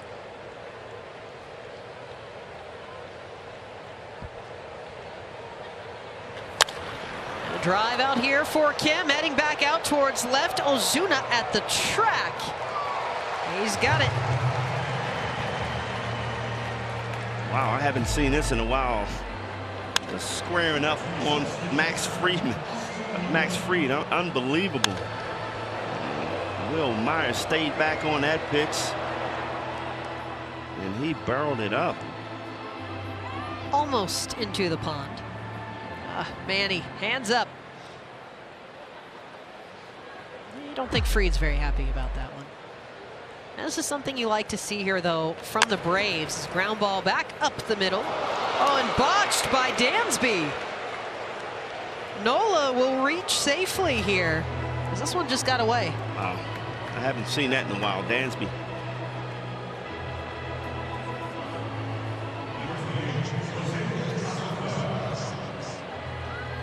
That'll go in as an E6. The defense of this Braves have been so good. You're definitely not used to seeing that. The ground ball, and he makes this play in his sleep. And first error on the year. Can't bat 1,000 all the time. No, you can't. Fouled back by Alzokar. He had the sacrifice fly to get the Padres on the board in the third. But again, this is what you like about the Atlanta organization. You're seeing a couple others starting to revert back to it. Again, 2 really weird years, and particularly pitchers suffered the most from that weird 2020-2021 season. But watching your starters get back to being expected to have 6, if not 7 innings of work. Oh.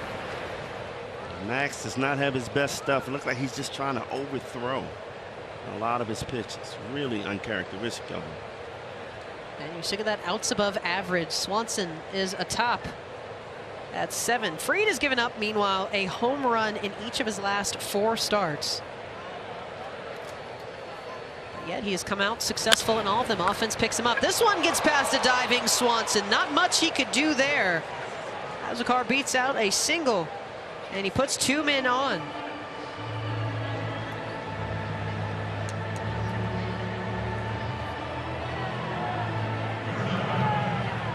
So take another look at this one. Great effort by Dansby, just out of his reach.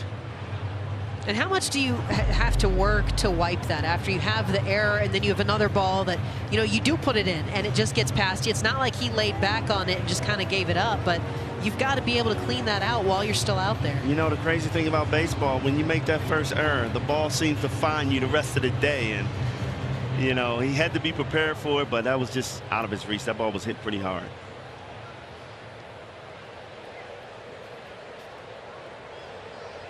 And came 95 off the bat of Azúcar.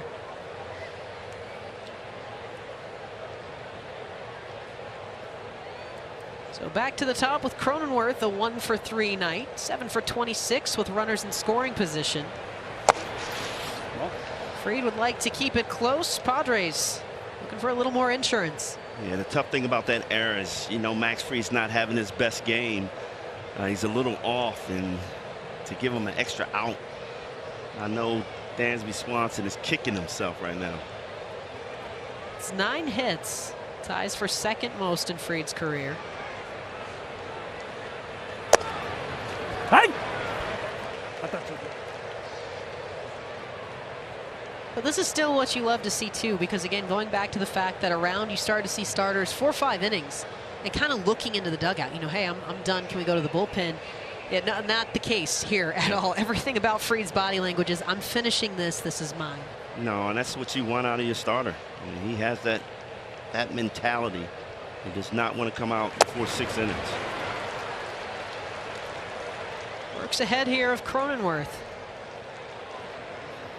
Single and a run scored for the second baseman. And another guy like Kim who might move around a little bit with Robinson Cano now in the clubhouse. As Brooke reported earlier, it will be the minimum paid out to him. I believe it's the Mets still on the hook for the rest of that contract. Yeah, I think he'll make $700,000. Not bad. I would take it. Along with the rest of the money he's getting from New York. It's not the Bonilla numbers yet, but no. You still love when you get the paychecks coming in. And rings up Cronenworth. Fried freezes him. 6th strikeout of the night. See Cronenworth shaking his head. A little off-speed pitch caught him looking. That's when you're up there guessing. Fastball's coming, sinker, and all of a sudden a slow curveball. You can't pull the trigger. And that was just an excellent pitch. It started out toward him and just broke straight down. 2 outs for Profar. He doubled with 2 outs in the 5th. Ball, it's in. Jesse Chavez getting warm in the Braves bullpen. Is Fried trying to put the door shut on the 6th?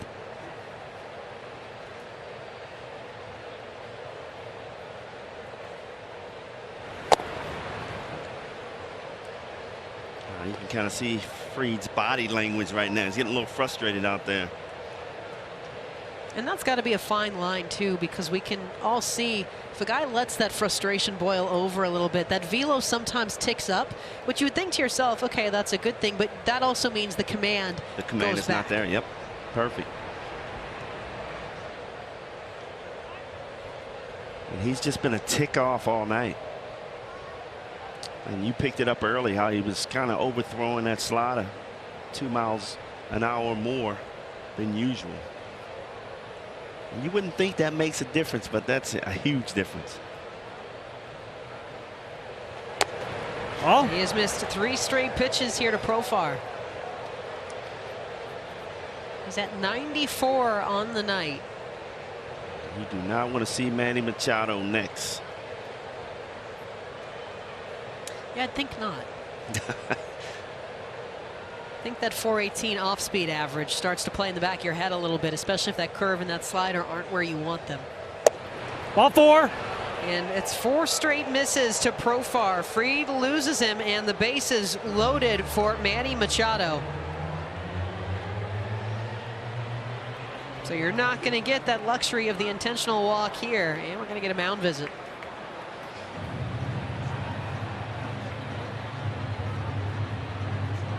So, I mean, if you're in this situation right now, I don't think the discussion is, hey, slow the game down a little bit, but it's, you know, can you give me this final out?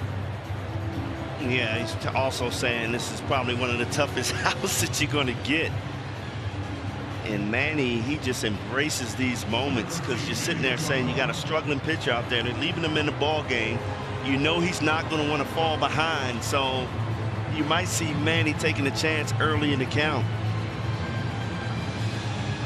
And he is tied right now, a season high at 95 pitches.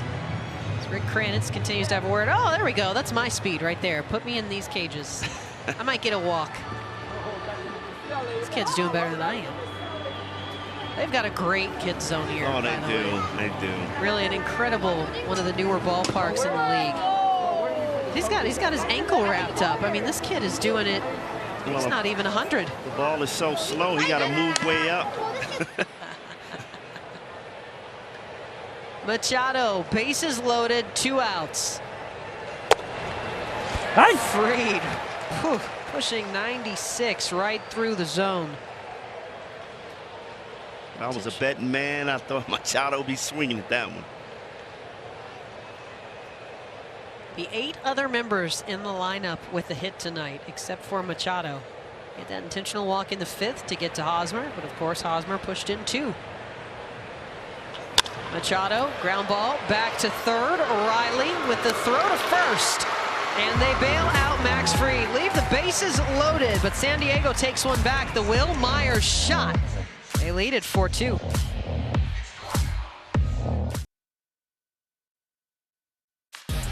Welcome back to Friday Night Baseball on Apple TV Plus, presented by ZipRecruiter. Melanie Newman alongside Brian Jordan and Brooke Fletcher here at Truist Park in Atlanta. MLB.tv is 50% off for a limited time only. Stream out-of-market regular season games live or on demand, plus MLB Big Inning and select pregame and postgame coverage. Visit MLB.tv for details. Hi. There's Brian Snitker having a word with the starter. 96 pitches for Fried. He's only seen 95 on the season. This is 77 for Darvish as he gets Ozuna to chase. There's that nasty slider. That is the way to get Ozuna out. If you remember that hot chart.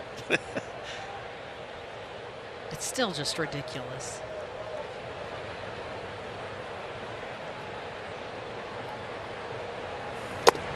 Ball. Darvish 0-2. He's got a little bit of a kick out on that delivery when he lands. He doesn't exactly plant. He kind of skits to the side, and your first reaction is maybe that's a misstep, but he does that almost every pitch. He's still pumping 95, 96. Ozuna high into the night sky. Alzheimer comes in and retires the left fielder. Let's go ahead and send it down to Brooke Fletcher, because Brooke, I mean, we've talked about this. The Braves are trying to be a rarity and getting back to that October Classic, but things might not be as bad as it seems from the outside. Yeah, they're off to a slow start this season. Last year's Braves were also 15-17 through their first 32 games. Brian Snitker said it seems eerily the same in a lot of respects, but says he thinks it's part of a good team just trying to find itself. But the Braves are hoping they don't have to climb as much of an uphill battle as they did last season, where they didn't climb over 500 until August 6th. They have only been over 500 once this season and are proving how difficult it is to repeat. But guys, like I said, Brian Snitker feels very confident in his team based off the talent and their work ethic. They're just not hitting on all cylinders right now, but it's going to click eventually. Yeah, and I love how he keeps referring to, well, look at the cards. Look at the baseball cards of these guys in this clubhouse, and I'm not panicked at all as d'Arnaud skies this one. I'll give it a look into the stands. Yeah, I mean, you take a look at last year. I mean, it's so unexpected. You know, when Acuna goes down, I think everybody in the stadium thought it was over, but it's never over in baseball. If you remember Washington, 3 years ago, had a terrible first half of the season. Nobody counted them in, and they got hot at the right time. So, look, we've seen it all. And you love it, too, because I think a lot of people, the minute that the Braves started losing guys like Acuna, everybody said, okay, well, they're out. Right. And Alex Anthopoulos, the GM, comes in and says, no, we're going to make moves, and we're going to bolster. And they were so big to the point that they had a symbolism on the World Series ring of those roster moves made that made the difference. You know, the great thing about Alex, he said last year he thought that was like the greatest team going into spring training, and you know, it was the disaster. And all of a sudden this year, he didn't want to say it was going to be a really good team because he knows what happens. But, I mean, he's assembled a really good lineup. It's just a matter of time these guys will figure it out at the plate. And the one thing that you can't take away from them, I mean, it's palpable really for both of these teams, the clubhouse chemistry. Yeah. And so when things aren't 100%, that's the best thing for you to lean on, is the fact that you've got that. Because if that's not good and the things on the field aren't good, you're in for a world of trouble. Right. Battling here, d'Arnaud. That was 2 off of Darvish.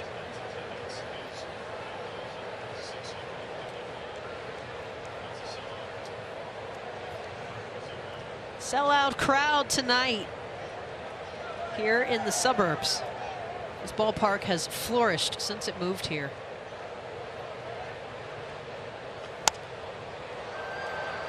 Another ball fouled away by d'Arnaud.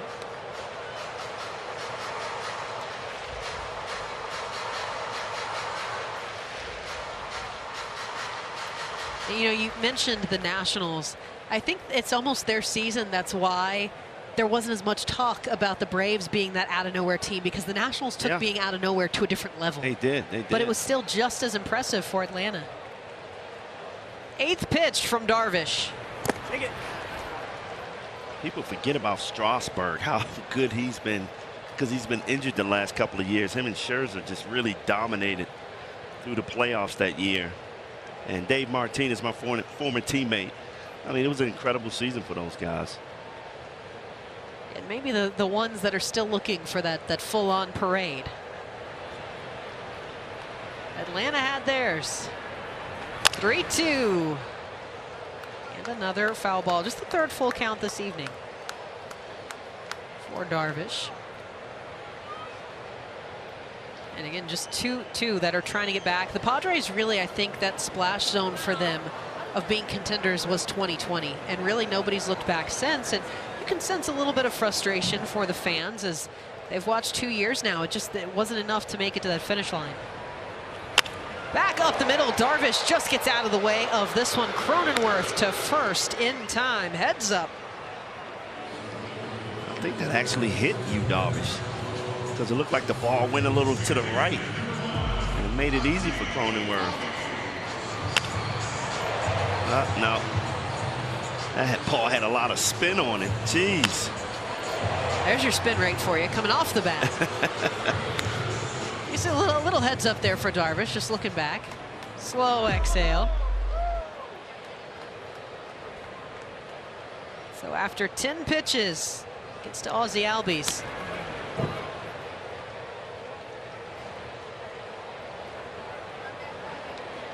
It's hard, you know, you look at some teams, and we've mentioned this, Manny kind of gets behind Tatis Jr.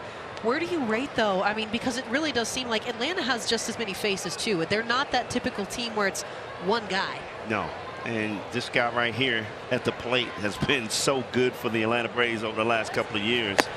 And just doesn't get the credit he deserves. I mean, yeah, Acuña's a superstar, but I look at Albies as a superstar from both sides. Great defender.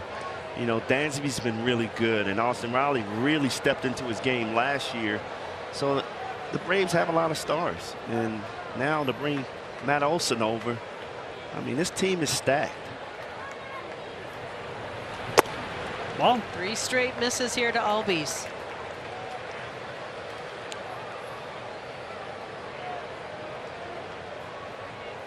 Two outs for Darvish, 92 pitches.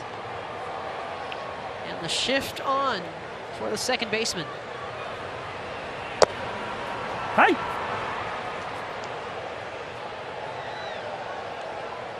A lot of heavy cutter and slider action here later into the game, especially against d'Arnaud and Albies. But he's still sneaking at 95, 96 by him, too. 3-1. Albies beats the shift. A hit into right field. It's going to be Will Myers who scoops this one up. He slides in for a second. 2-out double. Ozzie Albies. Wow, even with the shift, he squeaked that ball by him. And then I love when Albies, when the helmet comes off, he comes out of the box hard. Just incredible here. They had the right side stacked against him. He says, what shift? I mean, this is a pretty good pitch, a little away, and he was able to pull that ball back to the right side, just out of the reach of Cronenworth. It's his first extra base hit in 15 games. And he makes a 2-out double count. Just turns on that speed. Let's see if the Braves can get some big 2-out hits. Oh. Well, you'd feel, if anything, because the Padres are getting their bullpen going, but this is the moment if you're going to get to Darvish.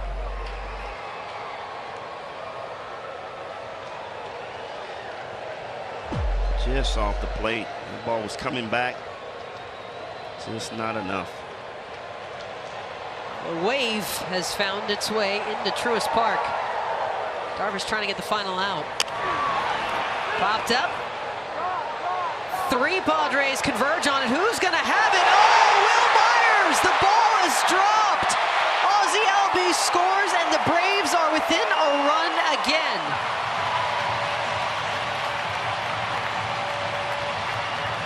Wow. That's what happens when you shift. Will Myers had to come a long way, and the further you run as an outfielder, your head start bobbling, and he just lost the ball at the last second. I mean, this is a long way to run. It's Hosmer, Cronenworth, and Myers. Myers ultimately took the slide. It almost felt like Hosmer was closer to that ball. I mean, great effort here. You can almost see his head bobbling, trying to reach out there and make that catch. But I can tell you as an outfielder, that's a tough play when you got to run that far. And that's going to go in as a base hit for Adam Duvall. So he's got back-to-back knocks. Myers got a little fooled out there in right field right now. Brief mound visit for the Padres. The stadium is about to get loud. Atlanta 3 for 5 with runners in scoring position. Can Contreras be the difference maker with Duvall at first? I don't think Yu Darvish is going to make that mistake of hanging a curveball to Contreras. Brothers going back-to-back deep against San Diego. I think that's where he goes, though, is he's looking for the one-up now on Wilson. If you might have had 1, but I had 2. Hey! First pitch slider up in the zone. That was the pitch to go after. And as a hitter, you're saying he's not going to make that mistake and come up on me. And there it is. It's driven in 7 in 6 games, but a free swing there from the DH tonight. And again, something to point out here, brought up to us earlier by our awesome crew. Having him as the DH, you've got both of your catchers in this lineup, so really imperative they both get through this. Yeah, it's a risky move.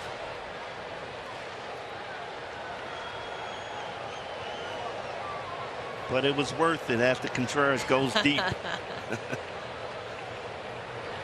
Contreras, can he find a gap? Yes, this one down for a base hit. Digging in for third goes Duvall, runners on the corners. Braves keeping it going in the 6th. I mentioned the payoff, here it is again. Yeah, I love when I'm seeing out of Contreras going the other way, letting the ball get deep. It's going to bring out Ryan Christensen. Yu Darvish at 99 pitches will be done. We're going to go to break. Bottom of the 6th. Runners on the corners for the Braves. What can they do?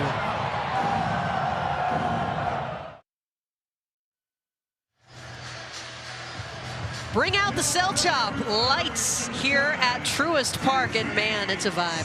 It is. I haven't seen it all season long, so hopefully this is what this lineup needs, the fans to get behind them. Saw this a lot in October as the Braves made their way to that championship. Robert Suarez will take over for Yu Darvish, the righty. His 14th appearance. He leads the Padres this season. Has a 4-seam fastball, sinker, change, curveball, and a cutter. 97 miles an hour fastball. He is bringing it. He'll take over with 2 outs, but runners on the corners for Dansby Swanson. And you usually see, you'll stack a guy different from the last guy who pitched before, but I guess when you've got Darvish with 20 different pitches, you still bring out someone who also has the kitchen sink. Yeah, but you look at Suarez, I mean, he throws the 4-seamer 44% of the time, so you got to expect he's coming at you with that fastball. Oh. Contreras at first, Duvall at third. Single for the DH, ultimately pushed Darvish out. Got the first 2 outs, and then double single for Atlanta.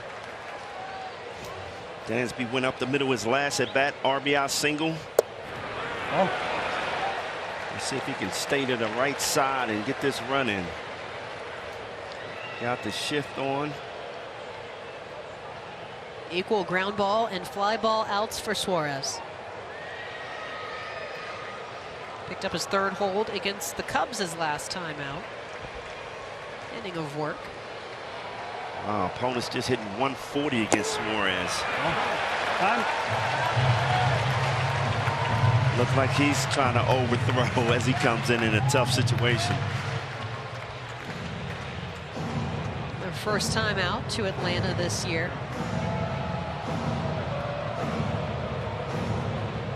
Darvish tucked back there in the dugout. Fans are really getting into it with the chop. I still remember growing up and you had the big drummer in center field, and I always thought that was one of the coolest jobs in the world. He's up out in left field now. Packed house. Sellout crowd tonight. And this, we saw photos earlier today. You and I were eating dinner, and they were already filling up the battery waiting to get into this one. So, of course, this was the first series here at Truist Park. The Padres came in to open this one up.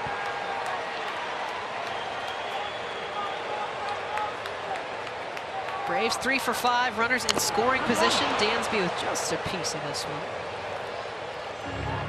Right, the aggressive swing right there. 3-1 count. After conversation on the mound, you know he has to throw a strike. You take your best cut. And for Darvish, biting your nails there on the dugout rail. And that's that sinker he throws 22% of the time at 96 miles an hour. Dansby, a million feet into the air and onto the concourse.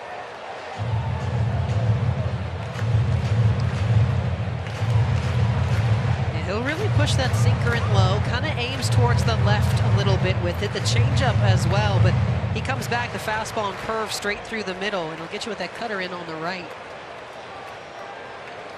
And he tries to stay away from righties. Trying to get the final out for the Padres. Braves trying to get back into this one. Runner goes. Dansby out towards center field. Heading back at the wall. Oh, my goodness. Dansby puts the Braves on top, his third blast of the year. Atlanta's going nuts. Wow, fastball up in the zone, and he did not miss it. Fastball at 97 miles an hour coming at you. You talk about being clutch, a position where the Braves have struggled in with men in scoring position. We've seen a lot of two-out hits tonight on both sides. All 3 of his home runs have been right here at home. And if he's ever come up in the biggest spot for them tonight, there it is. You think those swords are coming back out down there? Oh, no question about it. 436 feet for the shortstop. Base is clear. Oh. 2 of those runs charged to Darvish. And for Suarez, back to the top of the lineup. And you love to see that for Dansby because, again, batting ninth has not really been his calling card in his career. You know what? But this year, you know, he struggled early, but he is starting to come around at that number 9 spot. And to me, with his speed, you almost have 2 leadoff hitters, you know, once the game starts. So I think it's a good situation for the Braves to have him at number 9.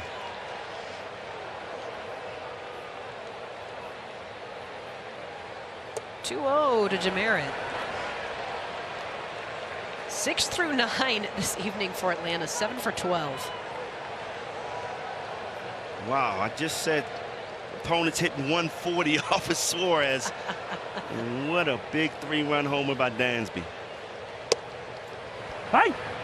Well, and I like that you mentioned this too, because you talked about Matt Olson trying to adjust to having runners on, but as you just said, Dansby being that 9-hole hitter, being a guy who can get on, it's going to kind of help you keep setting the table over and over.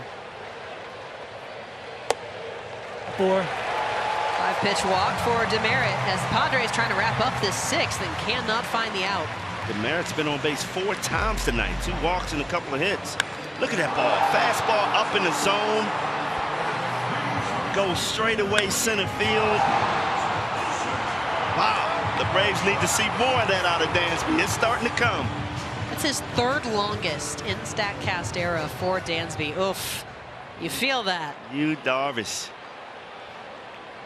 I don't think anybody would expect it Fried to give up 4 and Yu Darvish give up 5.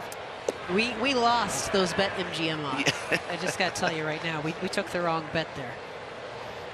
Well, and for Suarez here, I mean, opponents had been slugging .364 off of that fastball. But he gets chase almost 21% of the time. Oh. And here I think you're seeing it a little more. We talked about it, those initial pitches to Dansby overthrowing, but it still looks like it's persisting here. Suarez had 5 1/3 scoreless coming into tonight. It's broken up with the long ball. Well, it looks like he's just struggling. 7 of his last 8 pitches have missed. If you're Fried, you're feeling pretty good looking at that head of hair in front of you. Oh, Max Fried's Lifting you feeling up a little great bit. right now. And another miss for Matt Olson. The Braves keeping it going, back-to-back walks. Max Fried is saying, I'm glad they kept me in to get through that 6th inning. I gotta win if the Braves can hold on.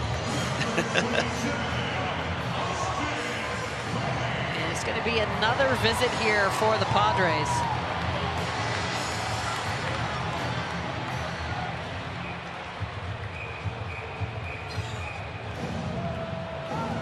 And you talk about a big momentum swing here. All you wanted them to do was get the final out, put this one to rest, leave Darvish in a decent position now that he's out of the ball game. and just a weird missed play out in right field, you get the big home run. And you start to feel a little pressure if you're San Diego. And this is a good sign for the Braves. The bottom of the lineup was getting it done. When you look at it, it's all 6 runs comes from Ozzie, Duvall, Contreras, and Dansby. It's always, you know, it seems like you get that case sometimes. The top end will be doing well. You can't get the bottom to pick it up. Sometimes top end goes quiet, but that's when you love that bottom end just picks you right back up. Well, that was the case for the Braves. I mean, early on in the season, the top of the lineup was just dominant. We couldn't get any performance out of the back end, but now it's kind of changed around. Well, and how big, you look back at Darvish trying to get out of this one. Darno forces 10 pitches against him before he ultimately grounds out, but he pushed Darvish. Yeah. Because then it rolls double, single, single. Well, the guys had some better at-bats against Darvish. Back in San Diego, he just dominated. Guys were swinging and missing, had 8 strikeouts. But it seems like guys sort of had a strategy for him coming into today's game.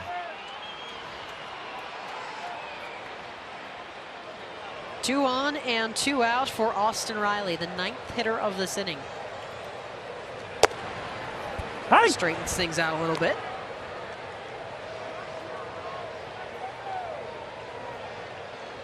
So after the Braves had just 3 hits through their first 4 innings, they get rolling in the 5th and 6th.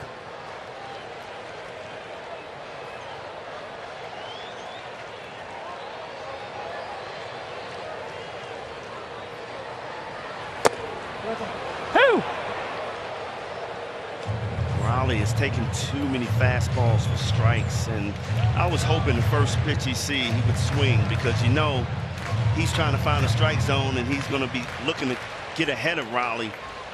But to me, he's just taking too many pitches and he's in between right now. It's 3 for 32 as of late, 13 strikeouts. Oof.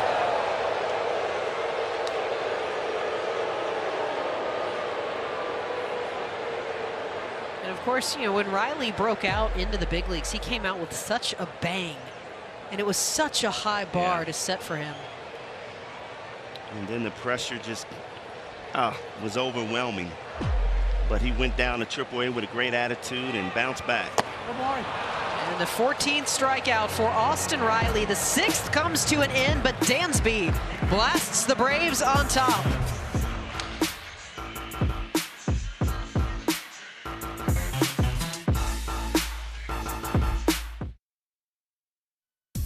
Well, just when you thought things were going Yu Darvish and the Padres' way, he got 2 outs and into some trouble. Ozzie Albies with a double, Adam Duvall singles, and you thought this would be an out, but it just gets misplayed by Will Myers.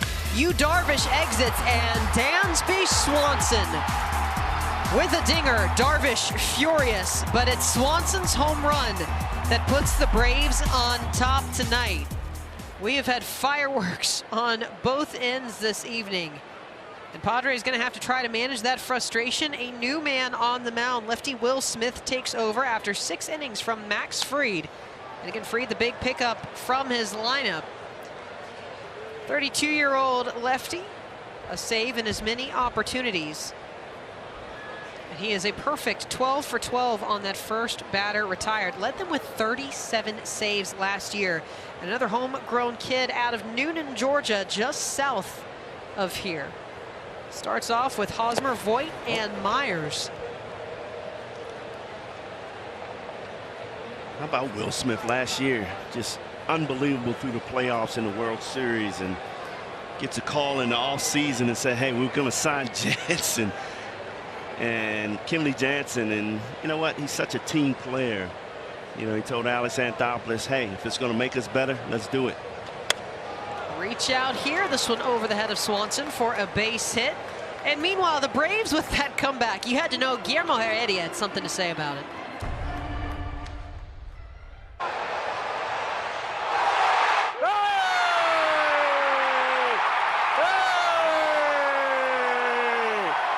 Eso es correcto. Eso es correcto. ¡Ya! ¡Vamos, Villa! ¡Vamos, Villa! ¡Vamos! know what you're supposed to do when you see a man running out of the dugout with swords. With a pink sword at that. I think that's what calms you down a little bit. You're like, oh, they're pink. Maybe this isn't as much of a threat. Wow, just having fun. My goodness, he is on level 300 tonight. So leadoff single here for Hosmer, trying to get the Padres back into this one. We say that. It's only a 2-run difference. That's the largest difference we've seen tonight. Will Smith has been pretty dominant against right-handers. The righties are 1 for 24 off of him. Infield stacked on the left for Voit. No. And Smith, another guy, we've talked about what it means to have hometown kids with this crew, but when those tornadoes hit, and they hit his hometown of Noonan where he still lives, he was the first to reach out. He started a program, rebuilt their little league fields, and when he was coming in to close out games in the postseason, every little place on that small town square was packed to the rafters to watch this kid. He wins out over Voit here. And you know what? The Braves joined in and did a phenomenal job on allowing the high school who lost their field to play here at Truist Park, and that was just a fun sight, and just to see Will a part of that, it says a lot about him. 92. Voit coming in just underneath that one.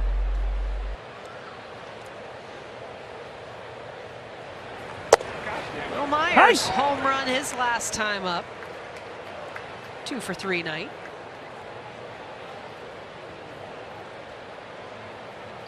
And you ask about that outfield, and that's the first words out of their mouth is, we've got Myers back. Yep. And we're going to see how well that plays for us.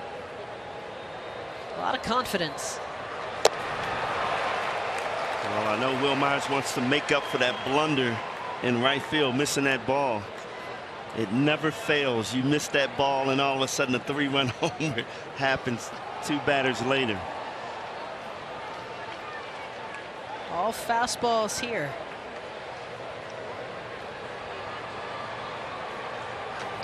Broken bat. This one gets the gap. Hosmer, smart on the base paths, gets out of the way of everything. Again, Will Myers does such a good job with 2 strikes. Man, you throw it away, just slap it. You see the shift on. It's just an easy base hit. That ball is off the plate. Well, you talk about him being tough against righties, but a 7 for 11 track record between Myers and Smith. You know what? I would take that all day long. That bat died a hero. Can't be a hit. Well, that has to be the worst feeling when you got shrapnel all over the field, and maybe that was a hot bat for you, and now it's an out. But it ended with a base hit, so you got to feel good about that. You lay the bat down respectfully. 2 men on for Ha-Seong Kim. Again, everybody in this lineup with a hit, with the exception of Machado. It's a backwards storyline for you.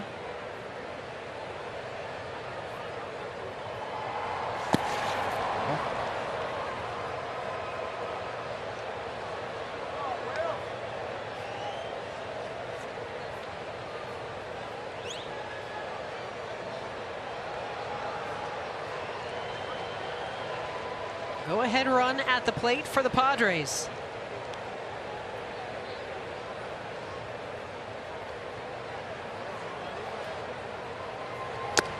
Ball.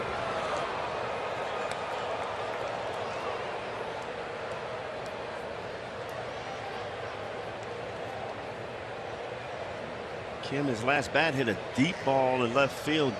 Just missed it. 385 out there. And the wind, unfortunately for him, going inward a little bit. Kim trying to target again, out towards left on the run at the track in the bullpen. Not missing it this time, Ha-Seong Kim. Home run number 4. We are going back and forth here. Now the Padres back on top, 7-6 with a big blast. Wow, I think I spoke too early. He just missed it to left field last time. Well, he didn't miss it this time. Got a fastball out over the middle of the plate. And he hit that ball a long way. He heard you on that was one. a bullet. He said, "Oh, adjust." Okay, yes. Just put this one in my bullpen. Making adjustments.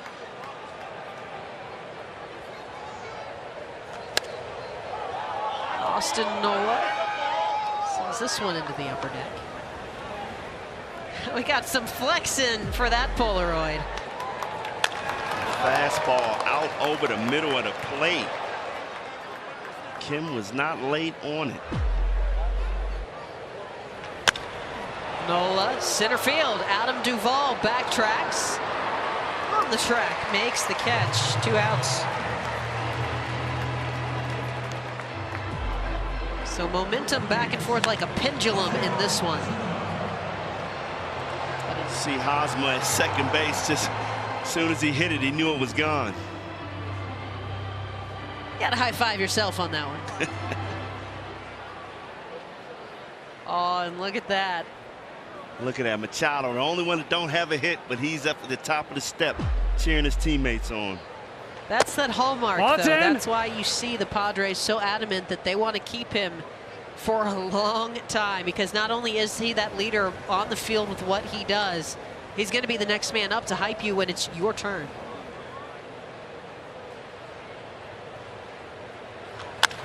Azokar out towards center field. Duvall ranging to his right. And he makes the last 2 outs. But we head to the stretch, and the Padres back on top of this one. Long balls galore. You're watching Friday Night Baseball.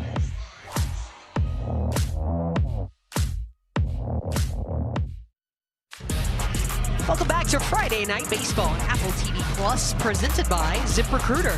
Melanie Newman alongside Brian Jordan and Brooke Fletcher at Truist Park in Atlanta. Great seats. Props to mom and dad. They got the hat, the pin. He's got the necklace. He's got some grooves.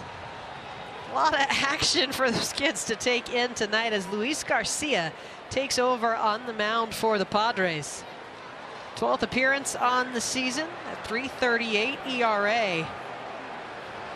Garcia, sinker, slider, split guy. Throws a lot of sinkers at 98 miles an hour.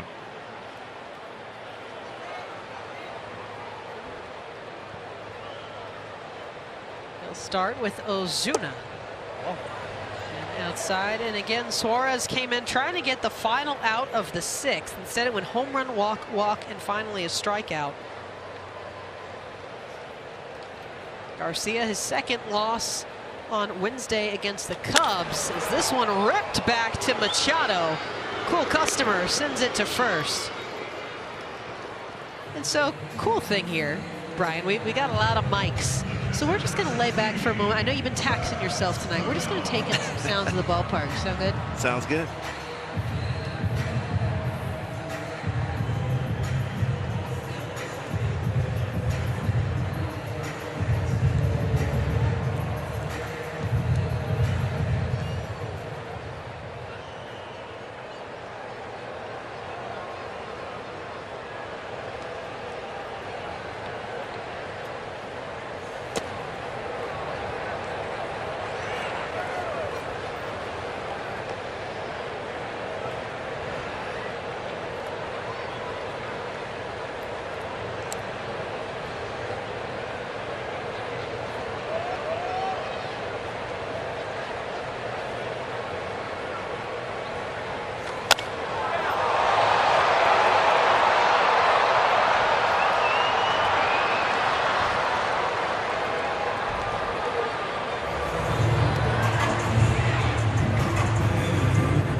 Push it like Kim out towards left field, and just shy again. Profar brings it in.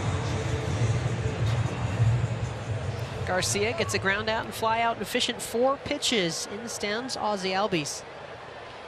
Braves saw Garcia out in San Diego, and he was pretty dominant against the guys that he faced. That nasty sinker at 98. Ball.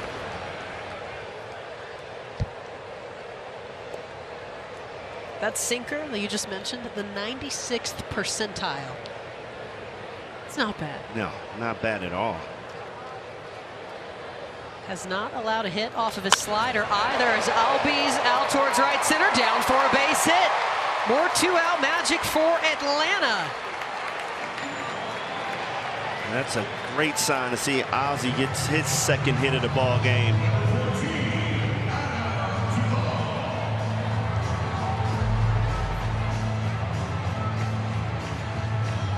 He just went down and got that ball, just scooped it back up.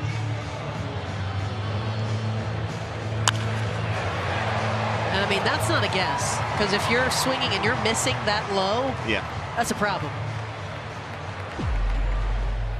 Garcia's allowed a run 4 of his last 8 appearances, trying to keep the Padres on top of this one. See if Darno can get a big hit here. Already got 2 on the night. In a quiet first 4 innings of this ball game, and my goodness. Well, the Braves are waiting for Duvall to break out.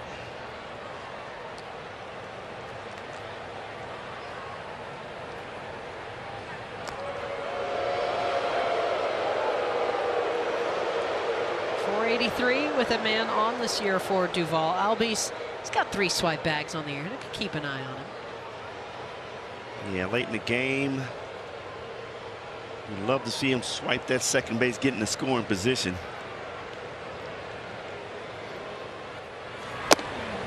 Oh, well inside.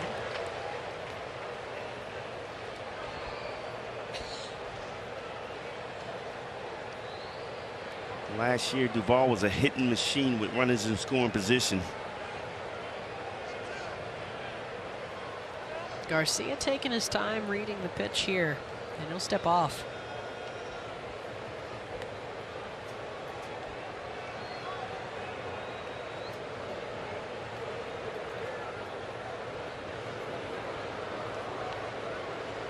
Little stutter step movement on the mound as he sets. Time? Inside at 96. Good time to take off. Runners versus Garcia, 24-28 stolen bases. Well, and you look at the way that he kind of sets up, you know, a little bit of that funky, that can be great. Sometimes you're upsetting the timing for everybody, but that's payday for guys on. Yeah, if you're slow to home at the end of the day, that runner's going to take that bag.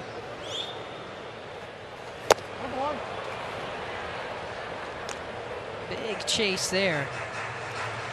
9 pitches, 5 of those have missed for Garcia. I mean, this is a situation too. If you get thrown out, you got Duvall leading off the next inning.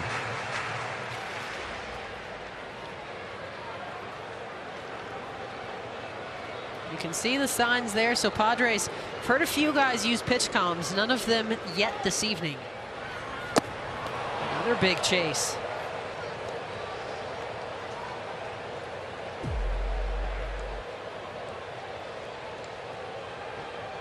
Went with the slider away. If you're Duvall, are you aware that it's a 1-run difference right now? Oh, no doubt about it. But if you're Duvall, you're just trying to get a good pitch where you can drop somewhere. That's been his weakness all year, that slider away. He's been chasing that all year long, so he's going to have to be patient and get something he can handle. Garcia perfect with that pitch. That's the #1 thing in that report when you step up. Don't go after the slider.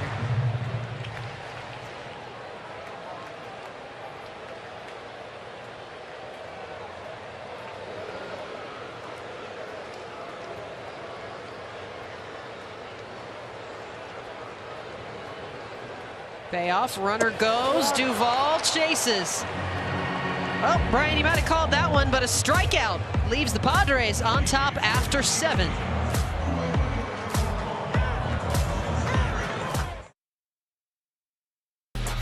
Friday Night Baseball on Apple TV Plus is presented by ZipRecruiter, the smartest way to hire.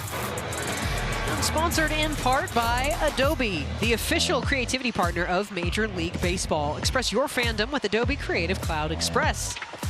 And by Geico. Switch today and see all the ways you could save. Well, this has been a tale of two different halves of the ball game, where it was all Yu Darvish and Max Fried to start. It has been all Padres and Braves bats since. Let's see if that number 2 prospect in Spencer Strider, the 23-year-old righty, will take over the 8th inning, what he can bring. Well, lately he has been bringing a lot. He's bringing a thick mustache gang. Yes, he is. Ball. He's been really impressive, though, all year long. He's my guy that I thought would move into that 5th rotation spot. That's how good he's been, and I thought they were working him into that role. A little surprised to see him in there tonight. On the scouting report, according to Buster Olney, he's been growing that stash since he was 16. Yeah. That's dedication. You're the man among boys in high school with that one. And your unique part here, we talk about homegrown talent. The special part is Braves country is very deep, extending, and Strider, a Clemson product. That's right. A lot of them watching Atlanta when they were growing up.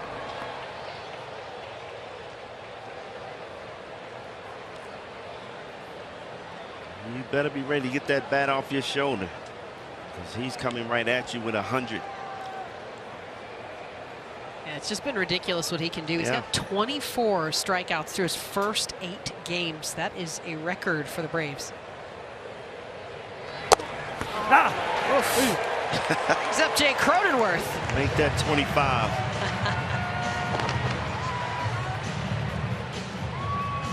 I don't even know what you're supposed to do with that pitch. Just like he did, look at it. Because if you're not guessing 100 miles an hour fastball, you're in trouble. If you're thinking he's going to throw off-speed pitch, don't take that chance. That is the golden sombrero for Cronenworth. It's not the hat you want. No. I wore it a couple times in my career, believe me. It does not feel good. Angels home run hat. There's one. That's a little more fun to have. Ooh, down to a knee for Profar.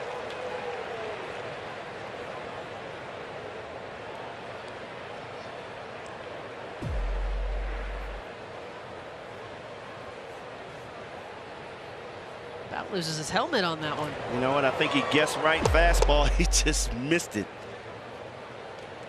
Just a little late.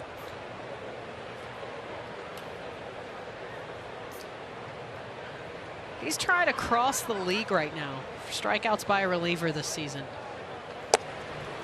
I mean, you can see the stuff. Yeah, and it just seems the more he gets out there and pitch, the confidence is going way up.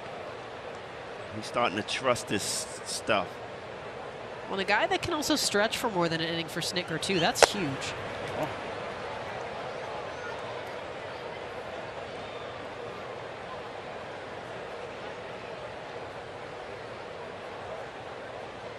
Went from low A, high A, double A, triple A last season.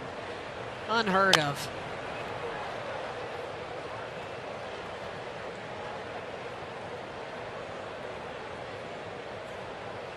And sometimes when you see guys throw that hard, it's almost like they're trying, but it's just like easy for him. An easy flow, 100 coming out of your hand. Hardest we've seen tonight, 2-2. Fouled away for Profar here. And this is a unique situation because you think back, you know, former Brave Craig Kimbrell, he was the specifically closer guy. You saw what tried to happen last year, stacking 2 closers with Liam Hendricks, and it just didn't work. But you mentioned Will Smith, his flexibility. This is a guy who arguably could be a closer as well, but you've also got Kinley. Ground ball back to Albies, over to third. Let's send it back to LG in the studio. She's got an update for us on a few games here. Yes, I certainly do, Melanie. Let's get you out to the nation's capital. 6-1 the score here in the bottom of the 9th. The Astros looking to make it 11 in a row. There's the final out, and that's exactly what they do. 11 straight victories. Also the longest winning streak. Dusty Baker's managerial career out to the south side, 5-0. Yankees with the lead, about to extend that. Aaron Judge with yet another home run, his 12th of the season, to now take the lead in the majors in that home run category. Out to Citi Field, 1-1 the score here between the M's and the Mariners. Ty France with an RBI here to give the M's that 2-1 lead, which will end up being the final score. Well, LG, you answered our question. Does the Astros streak win tonight? It doesn't. And again, Dusty Baker just putting his name in all sorts of books. Another fond friend of Hank Aaron. He's racking up those wins. All I got to say is all rise. The judge just continues to swing a hot bat. This is a guy who turned down, what, $350 million? He's banking on himself this year. Yeah. He might not be having the season without that, you know, hey. Whatever it takes. Step up for me. Machado still trying to be the 9th member of this lineup to get a hit this evening. And you take a look at those just ridiculous numbers for him. 394 against breaking balls, 455 against off speed. And a strikeout. Strider puts him down in order. We head to the bottom of the 8th. San Diego on top.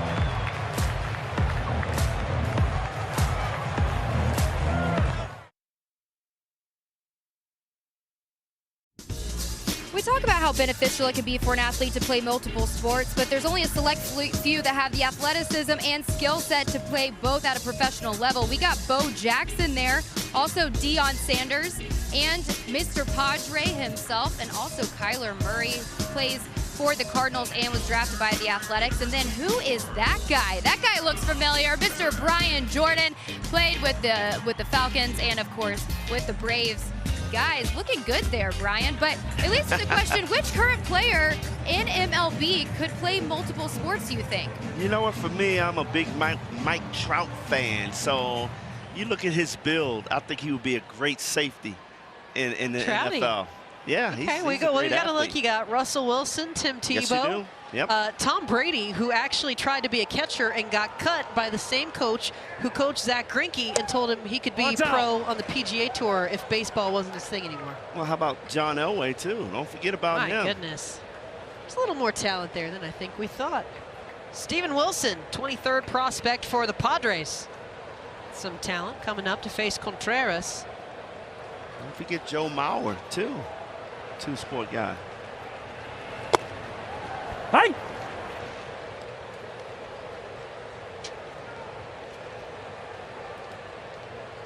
Oh, man. Wilson, four-seam fastball, throws it 90, almost 65% of the time. What's going to be a slider? Rarely throws a changeup. Saw 5 batters, retired them all on Tuesday. Took the win in that one as well. Picked up his first save in the big leagues a week ago. So if I face a guy like him, everything's going to be hard. So I'm looking to drive the ball somewhere, come out of my shoes. When you look at his numbers and you look at the heat map, as this one back up over the middle, the swoop in by Cronenworth on the fly. And he retires Contreras, but again, great numbers here. And yet a lot of that heat map is through the middle, and that tells you just how good that stuff is. Yeah, Cronenworth is excellent defender here. And I mean, this is a tough play off the glove. Look how quick Cronenworth gets up there with the backhand and gets rid of that ball. So that'll go 1-4-3 on Contreras. That's exactly why Christensen said Cronenworth is going to stay in this lineup, because, you know, yeah, you know his hitting's going to come around, but his defense is unbelievable. Swanson, a nice 2-hit night. And of course, the big blast that had originally put the Braves on top. Yeah, he jumped on a high fastball, 3-2 count. Hit that ball a long way. Exit velocity, 106.5. Man, third longest of his career. 436 straightaway center field. A look at StatCast, powered by Google Cloud. That had to feel good for Dansby.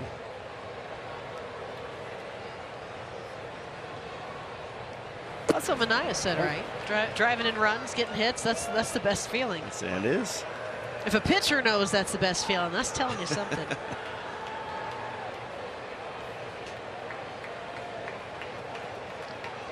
Wilson, his first time out this year. He retired 21 batters in a row. That went from April 11th to the 27th.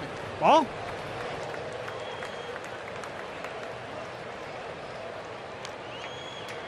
Pods are 11-2 when he pitches.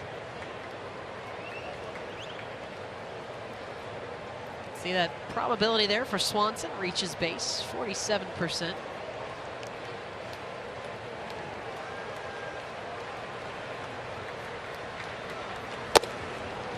Oof, right on the corners. He just missed that the pitch before and went right back out there. And this is a big night for Dansby, 4 RBIs. He hadn't seen that in a long time. That move him up at all tomorrow, or you like keeping him there? No, I'm keeping him right there. He seems to be comfortable. They moved him up on Wednesday to lead off. Did not have a good night. It was after on a 2-2. And a strikeout here. It's Wilson.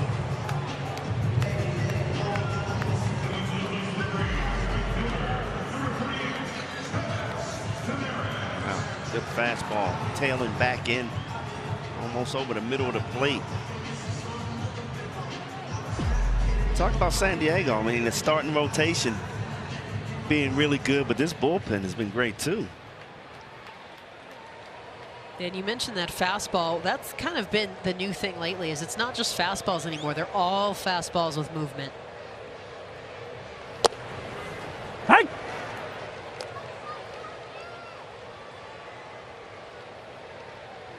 Some of that rotation hanging out in the Padres dugout.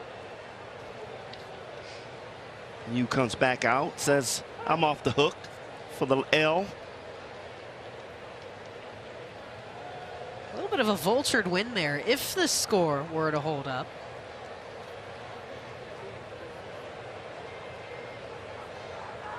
One of the billion quirks about this game that we just love. Ball. So for Wilson here, really targeting the rails on this zone, but he's kind of living and dying by that slim inch. Yeah, he's keeping away from the right-hand hitters. If you continue to hit that spot, just like Dansby, he comes back with that running fastball in. Ball.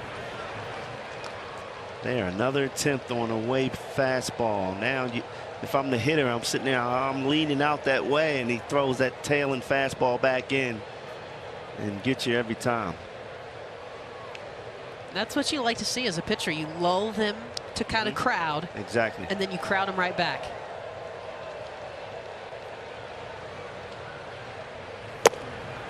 Woo!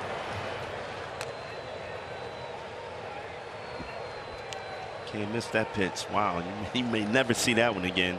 Demerit here trying to reach in all 5 appearances. 2 walks, 2 hits.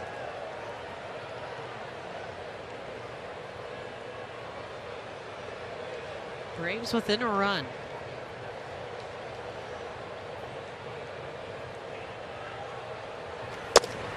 Ball. Just outside. First full count here for Wilson. Demerit can reach. Olsen on deck, and he, like Machado, with just a walk this evening.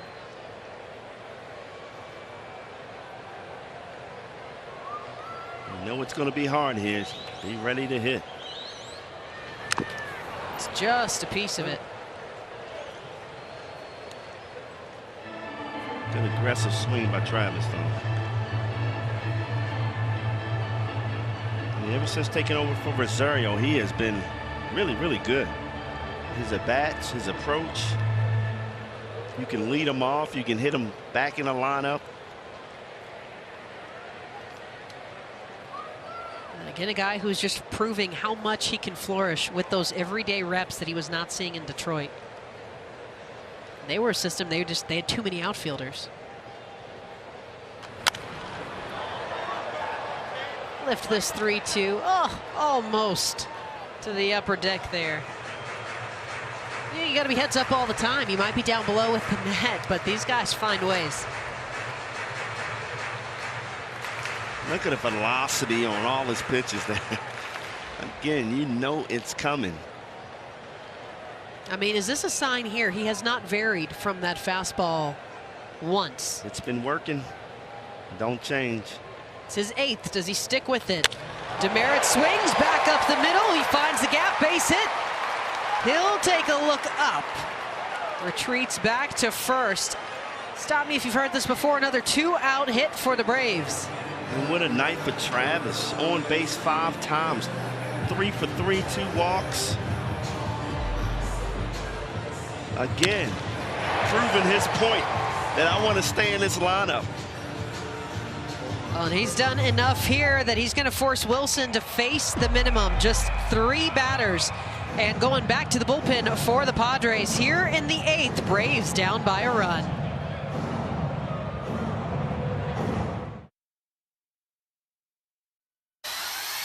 Make room cause we moving in, yeah. This time I came with friends, yeah. With my team we aim to win, yeah. Right now the show begins. Time to go. It's time to go right now. Get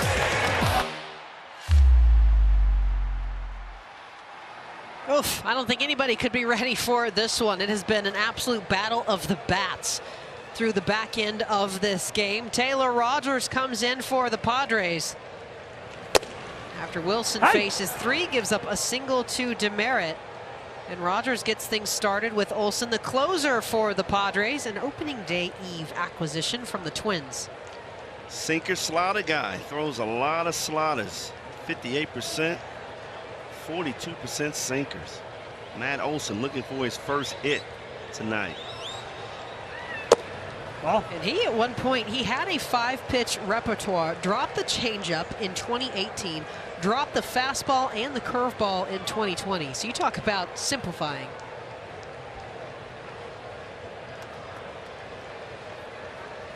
Total of 13 in save opportunities, but again, coming out here in the 8th. Braves trying to push back. Tied with Josh Hader and Jordan Romano for those 12 saves. Not bad company. Absolutely. Hader. I would hate to face him. I think most people feel that way. There's the stash. Now Strider, again, we mentioned with multiple innings. Does he come back out? Yes. Unless the Braves score 2 here, we'll see Kenley Jansen. But if the Braves score 1, maybe you send him back out. But I don't know. He had that towel around his neck. I don't think he's going back out there. He's saying, nah, this offense has got it. Young Clemson Tiger. You don't see that too often. Matt Olsen swinging at a pitch that far away.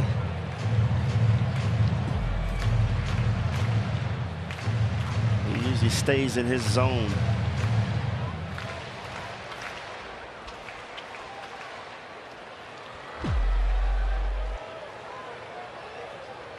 Two outs, a runner on the go-ahead run, Matt Olsen.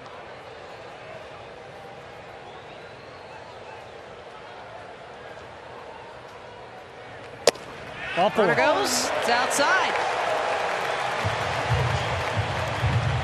So Atlanta thriving on 2 outs tonight. Wow. Great at bat by Matt. That's a tough pitch to take. 3-2 count. That was really close.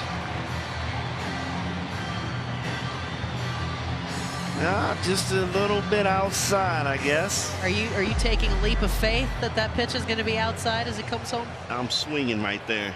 That's too close for me to take.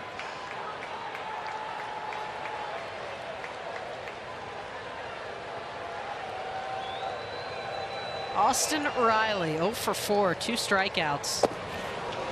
Wow, he just looks lost at the plate right now.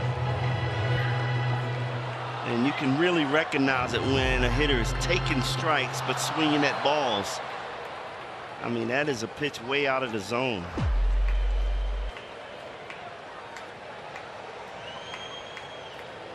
Tying run at second for the third baseman.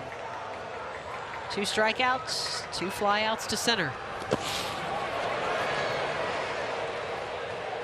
7 for 13.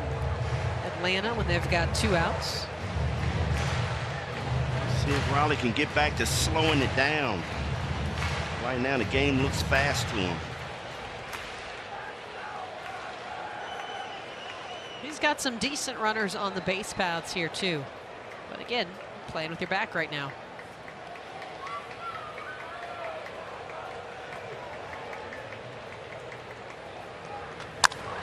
Riley, shallow center. Again, Azúcar charges in on the play, and he's got it. Padres extinguish the flames. They stay on top of the Braves after 8 on Friday Night Baseball.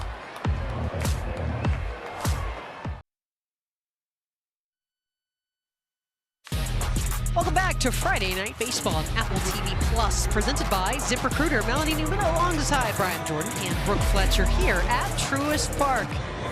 Just outside of Atlanta, the Braves trying to close out a homestand, starting off this series with a win. The Padres looking for a bounce back after their series back out west against the Cubs. Strider retires the order in the 8th. We'll get Hosmer for the 9th. Well, talked about Hosmer before the game, how hot he is so far this year. Got 2 hits today, 2 RBIs. Still swinging a hot bat.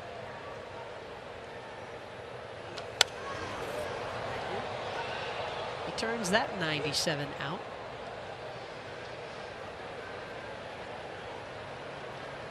He and his wife Casey expecting a baby boy. Do you get the dad power before you get the kid? Or do you get it before he's born? Well, you get it when you know you're going to have one. So there you and go. Then all of a sudden when it's born, it amplifies? It slows you down a little bit. And then all of a sudden you get going. So it's an up and down thing. It's an up and down thing. Well, he has been riding it for sure. Taking all the power on a great comeback start to his 2022. Oh, thank God. I thought he did too.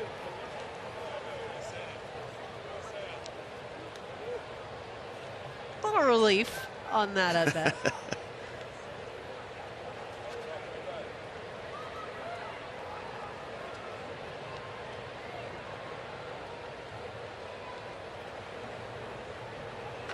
Hosmer into right field, base hit. Wow, he is in a zone. 3 straight singles for Hosmer after he starts out with a strikeout and a ground out. Turning that heat around, you're feeling real good at the plate. That ball's running away a little bit. And he's got a really naturally just long reaching swing. I mean, these aren't him trying to reach out to go for something outside. That has been the natural move we've seen for him this year. But the thing is, he's not picking that leg up high, trying to force the ball in the air anymore. Now he's taking that level swing and hitting bullets all over the field. You know, we hear about launch angle all the time, but he's that example of why sometimes for some guys, you got to throw it out. You have to. He's been 3 for 3 since Machado was intentionally walked ahead of him. Well, no. Hey, Mike, did it go? They'll ask Mike Malinsky, first base umpire again. Voit holds up.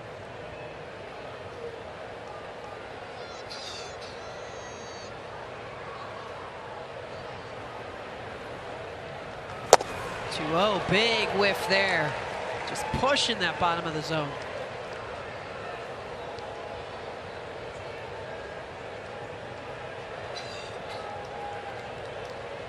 Wow, that's a tough part when you lift that leg up like Voit. I mean, that ball at 100 miles an hour, you really got to get those hips through the zone quick. Outside again, ball 3.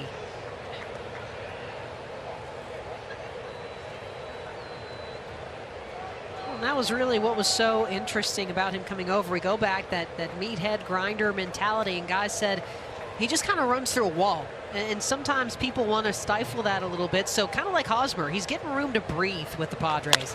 He rips this one into left, base hit. Ozuna's going to have to go back into the corner to retrieve this one. And a late stop sign will hold Hosmer at third. Padres put him in scoring position in the 9th, looking for a little bit of insurance.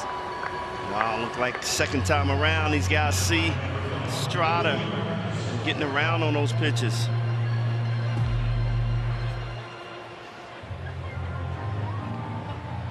And just lays this one perfectly down the line. Kicks up a little bit of chalk there. But Ozuna into the deepest part. And Strider not happy there. That's going to do it for Strider, though. Voit chases him out with a double. Snicker goes back to the bullpen again. Darren O'Day coming on here in the ninth. Padres threatening. You're watching Friday Night Baseball.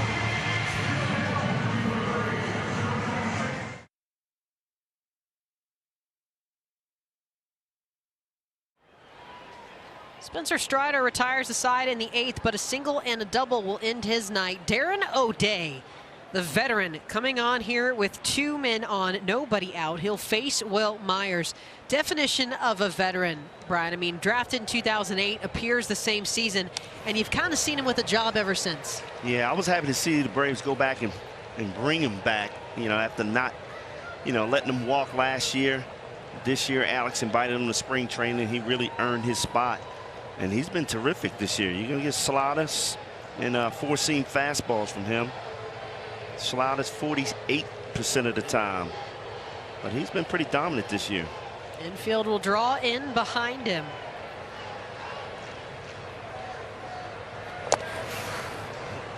For O'Day, he had 7 years with Baltimore, 2 with Atlanta, 19 and 20. The Yankees last season, like you said, gets to come home, gets to have the beard back again. Yeah.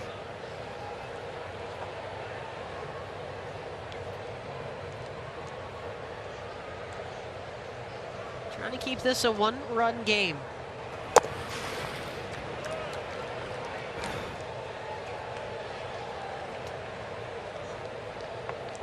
San Diego just 2 for 8 with runners in scoring position. They've made it count where they've needed to. San Diego happy to see Will Myers back in this lineup, I can tell you that. Myers up the middle. Duvall comes in. Runner tags. Throw home is cut off. Padres extend the lead 8-6.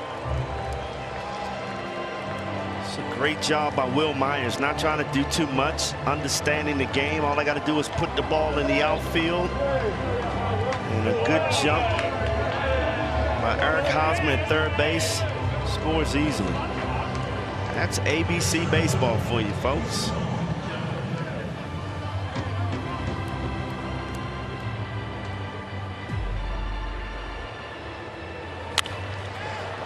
I mean, Darren O'Day is nasty on righties, but he stayed in there, kept that front side in, and drove the ball to center field, had no chances of getting Hosmer there. And you love Kim behind the plate right there, just trying to slide, slide, slide, giving that call to Hosmer. He had time.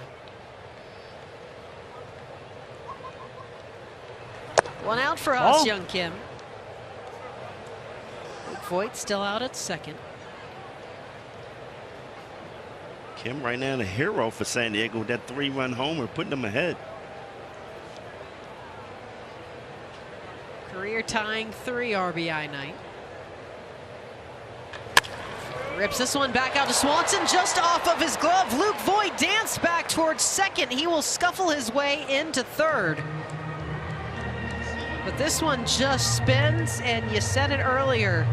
It's a base hit, but it seems like you get the error, and you get a lot of that hard shots back towards you after that. The ball finds you, and Kim, how about Kim? 3 hits tonight, 3-run homer. You better believe he know Robinson Cano is on the team right now, because his game has really picked up. And a lot of times that happens. You know, it puts a little added pressure that reminds you that, hey, my job is not secure, you know, and man, what a game for him tonight. Padres, their high is 16 hits. That also came against the Braves this season. They are at 15 tonight. O'Day would like to put an end to that here with Nola.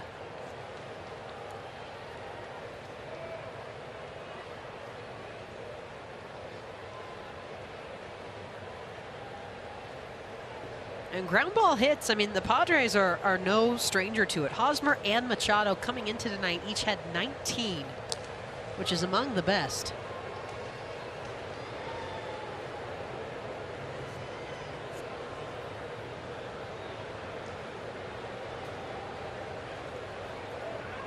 Well, the thing is, batting average is not important anymore. It's that on-base percentage.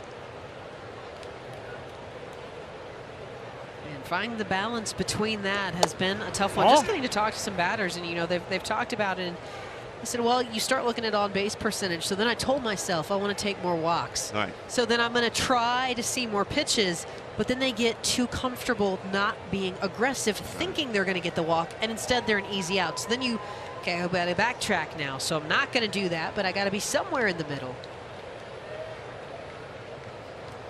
Ozzy Machado. Ball. It is going to be an interesting National League race this year, that is for sure. Yeah, out west is going to be fun to watch. You know, with the Dodgers and the Giants and San Diego, really. Well, and look at, I mean, Rockies and Diamondbacks. Diamondbacks, yeah. Everybody's playing well. You thought there'd at least be some separation there, and instead they said, oh, we've got the pitching, as here's a walk. And the base is loaded full of Padres again. Take a look there at those National League West standings. And again, that's the biggest gap, is 4.5 for the Rockies. And we talked about this earlier. The biggest gap is 6.5 for the Mets right now, and the Braves are in second. But you're tied with the Phillies, and Bryce Harper, as of yesterday, can no longer throw for a month. He's got a partially torn UCL. So he's a DH only, but he still seems to be contributing at the plate.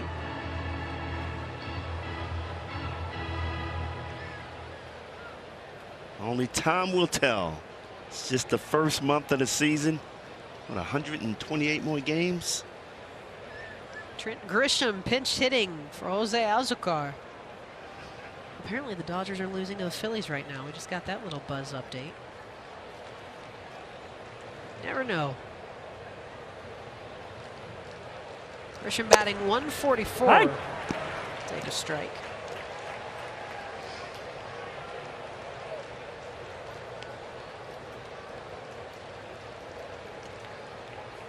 I'm surprised to see Grisham struggling so much. He was a contact guy last year, putting the ball in play, using his speed. And he takes a lot of pitches. He takes a lot of walks. Perfect example of that guy who takes pitches, takes walks, get on base. But man, he is really struggling. He has too much talent to be struggling like this at this point of the season. Numbers a little bit reversed right now from what he's used to.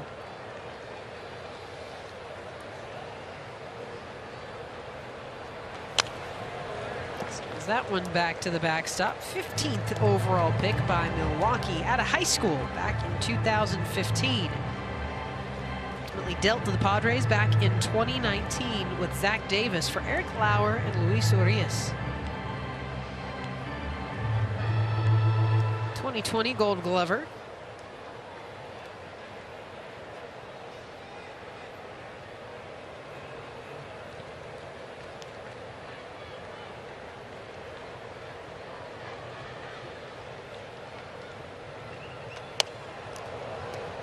Another battle here. Let's take another look, though, at the pinch hitter, Trent Grisham, and just what he's been able to do so far. Again, grew up in Texas, that 5-player trade back in 2019. And you mentioned it. I mean, you've seen this guy, Brian, just someone who really came into this game level-headed, was able to really provide on both sides of it. But that 144 average is the lowest amongst qualified this year. Very surprising because he has so many tools. I mean, he's a guy that can bunt twice a game and get on, you know. But that's not, the game is different. You know, these guys feel like they got to swing for the, you know, get the ball in the air with the analytical swings. But guys like him, you still got to use your tools. And he has the speed to get on base almost every time if he wants to, with the shift on every time. You know, the third baseman playing back.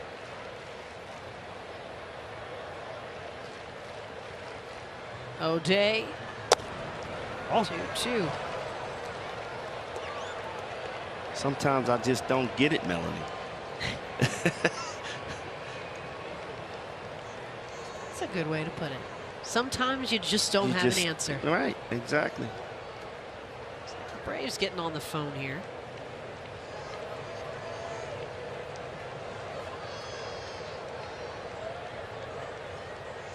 One out. Atlanta trying to hang in this one. They're down by 2. They need 2 more outs here. And a battle with Grisham. He's 0 for his last 15. Trying to turn the tide tonight. He's watched the rest of these bats getting it done.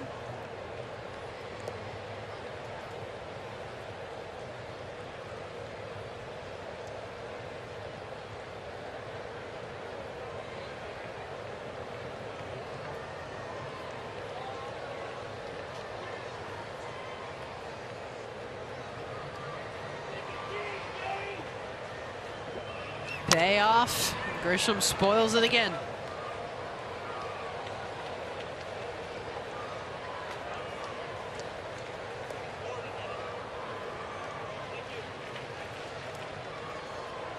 Back and forth game here this evening. And you still can't really put your odds on who's going to walk away with this one. Braves had a pretty lockdown bullpen coming into today. That expected batting average 202. It's first in the big leagues. It's been a little rough. Payoff. Grisham out towards left. This is going to send Ozuna on his horse. He turns, looks up, leaps. It's over his glove. 1 run will score. Coming right behind is another. Does he clear it out? Yes.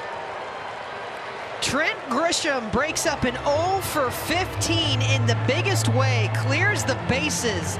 And the Padres pull away 11-6. Wow. We talk about a player who really needed that. Grisham fouled off some tough pitches and finally got one that he could drive. Pitch on the outer half of the plate, stayed in there. I mean, that's a good sign to keep that front side in and drive it the way he did. That had to feel good for Trent. I mean, that's not just a sacrifice fly or a 1-run single. That's damage. He reversed the course pretty hard with that one. Jake Cronenworth, first pitch swinging. He's got, again, 4 strikeouts on the evening.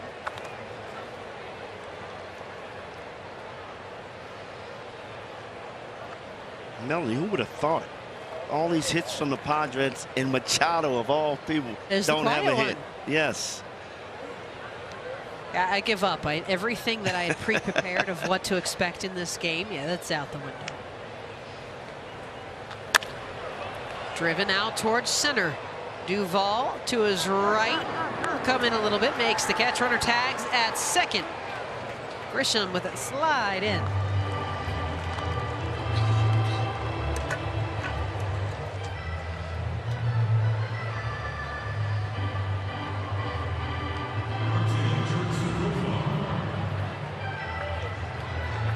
Jurickson Profar will be the 8th batter of this inning. Braves had sent 9 to the plate in the 6th. Yielded a 4-run frame for them. 4 here for the Padres in the 9th.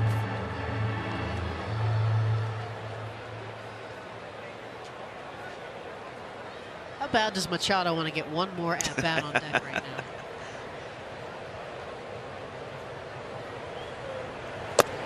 Ball. Yeah, we talked about him having an on-base streak, right? Yep. I mean, he did. Well, he did an intentional walk, so he kept that going. The easiest way to keep it, I guess. Exactly. But a guy who's just so calculated. Hey. And, you know, we even asked Christensen, what's the difference? He's doubled his average against the hardest pitches to hit in the league. Machado plays chess, literally. Right. And I mean, he learned how to play the game off of Brian Anderson in Baltimore. He brought it with him to the Padres. And if that doesn't tell you how analytical he is. Chris has just talked about how smart he was. You know, if you set him up that first at bat, he's going to get you the next at bat.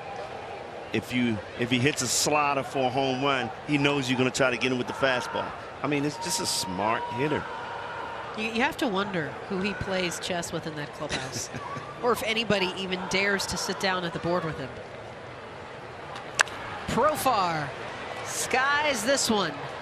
Austin Riley calls. Ozuna coming in behind him, and he's got it. Braves finally put the top of the frame to bed, but they've got 3 outs and a big hill to climb.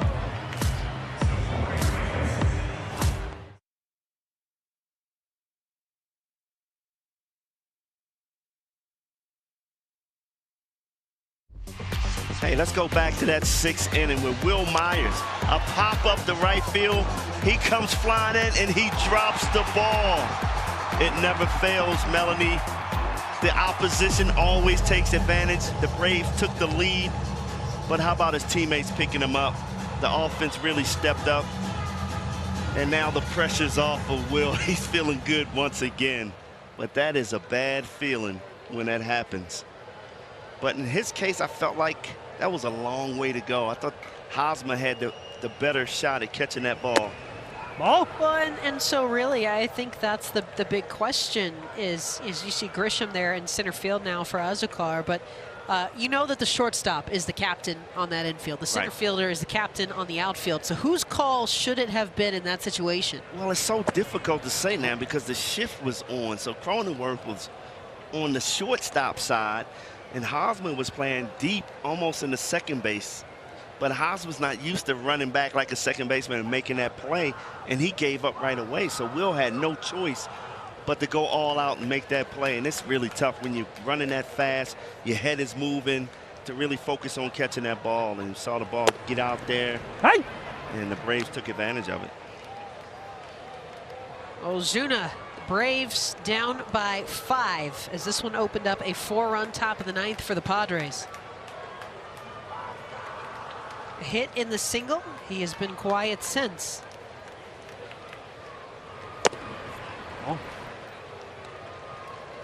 And for Rogers, just going for his 2nd multi-inning save.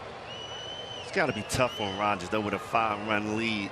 It's just not the same for a closer, you know, to come out there, 1-run lead, you're intense, everything is going great, and then you got a 5-run lead, you kind of lose it sometimes. That tells you, I mean, you look at his body of work the last 3 seasons to just have those 2 chances. And, well, one side, you look at that, the Padres have had good management. They've been able to kind of relay that off of other guys. But, you know, the moment calls on you, Snitker tried to have Strider in a situation of multiple innings, and it ultimately didn't work. But you got to grow through these.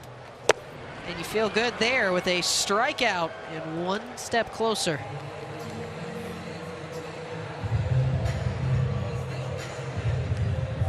Stadium's gotten a little quiet for the Braves right now.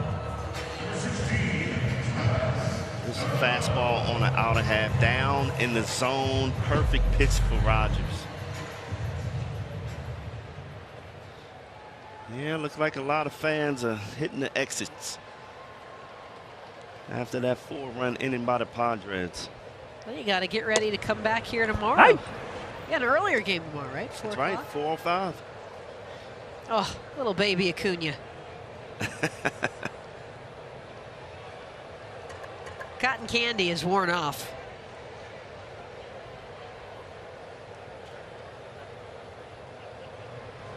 Rogers and d'Arnaud. Little wake up there for the Pods. Yeah, kids are still used to school right now. School's not out, so they're falling asleep in the stands. Braves trying to make this their first time to make a big comeback. 0-16 when trailing in the 9th. Broken bat, right back up the middle. Rogers to first, puts him out himself. d'Arnaud about snapping that bat over his knee on the jog up. And that's where we talk about a bat that just dies in a little vein. Yeah, he's a little frustrated right now. I think he was 0 for his last game, moving up into that number 3 spot, and he takes another 0 for tonight. So he's starting to feel a little frustrated. Ozzie Albies double and single his last 2 times up, 2 outs. Can the Braves extend this one?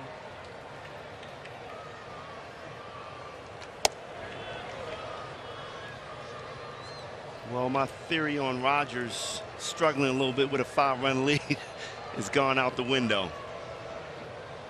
Is it just an almost over false sense of comfort sometimes? I think so. I mean, I've seen it so many times where you put a closer in a situation where it's not a save, but this is a save because he came in last inning. But for some reason, they just, you know, mentally is not the same pitcher. But Rogers has proved me wrong tonight.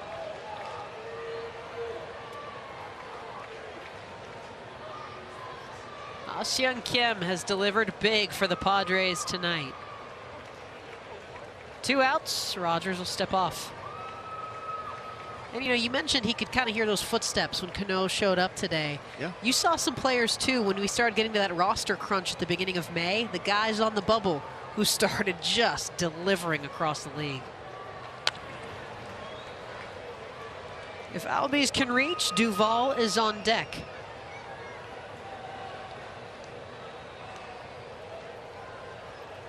And you got so many prospects that you really have to look over your shoulder, and then all of a sudden you go out and get a veteran like Cano. If I'm a middle infielder, I'm saying, uh-oh, I got to pick it up, you know, if I'm struggling. And Kim definitely did that tonight. 0-2, and he rings up Albies. 2 strikeouts. Rogers picks up the save, his 13th to lead the league. In a 3-hour and 42-minute game, Suarez picks up the win. And it'll be Will Smith with the loss. And I mean, what do you even expect for the rest of this series after such a back and forth? You know what? This is not what I expected. You got Fried and Darvish on the mound in 11-6 ball game. A lot of offense today from both sides. Give credit to San Diego, though. They really came through in the clutch. And Darvish, you look at that little relief there. He's got to be glad to pick up. We talk about Will Myers filling the pickup of the teammates. No smile. That is not what we were seeing in the 7th from him. Well, again, we talk about health. Voit got 2 hits tonight, scored a run. And, you know, Will Myers had a fantastic night. So San Diego starting to get healthy, folks. And it'll actually be Luis Garcia, the righty, with the win tonight. Little flip-flop there. You can kind of take your pick for those Padres relievers coming in this evening. And again, out-battling the Braves' top-rated bullpen this season. They did not get a chance to see Kenley Jansen. But you still, and I think that's where it highlights, you really want to see Acuna Jr. back in this lineup. Yeah, definitely. Hope he can get back in that lineup tomorrow. I know if it's not feeling 100%, he won't be in that lineup, because the last thing you want to do is take a chance on that superstar. Well, and Ha-Seong Kim, a nice night tonight. He's down on the field with Brooke Fletcher. Yeah, I'm here with Ha-Seong Kim and his interpreter, Leo Bay. Ha-Seong, you controlled majority of the game up until the 6th, where the Braves really rallied there, but you came up to bat. You hit that 3-run go-ahead homer. Walk me through that at-bat.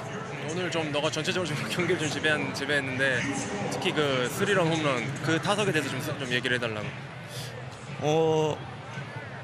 그 전 타석 2번도 그래 나름 잘 맞았는데 좀 아웃이 되고 요 근래 그런 타구들이 많아서 투볼이 된 상황에 좀 자신 있게 직구 노리고 들어갔는데 좋은 결과 나온 것 같다고.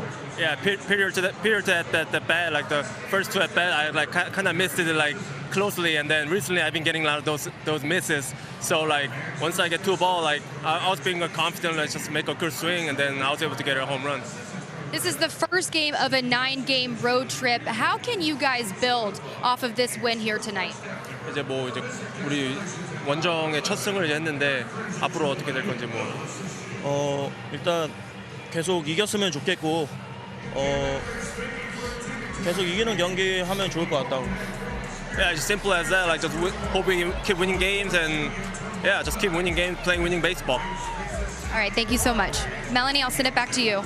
Yeah, Brooke, fireworks on the field tonight, literally, and Ha-Seong Kim is certainly giving some of his own. Keep it locked here on Apple TV Plus as the Cubs in the desert take on the Diamondbacks in the nightcap. Friday Night Baseball on Apple TV Plus returns next week with another doubleheader. 6:30 Eastern, NL Central battle. The Cardinals taking on the Pirates. Half an hour later, a showdown in the Lone Star State. Astros host the Rangers. For Brian Jordan and Brooke Fletcher, I'm Melanie Newman. Stay tuned for Friday Night Baseball post-game coverage from the studio presented by SoFi. We will see you all next week.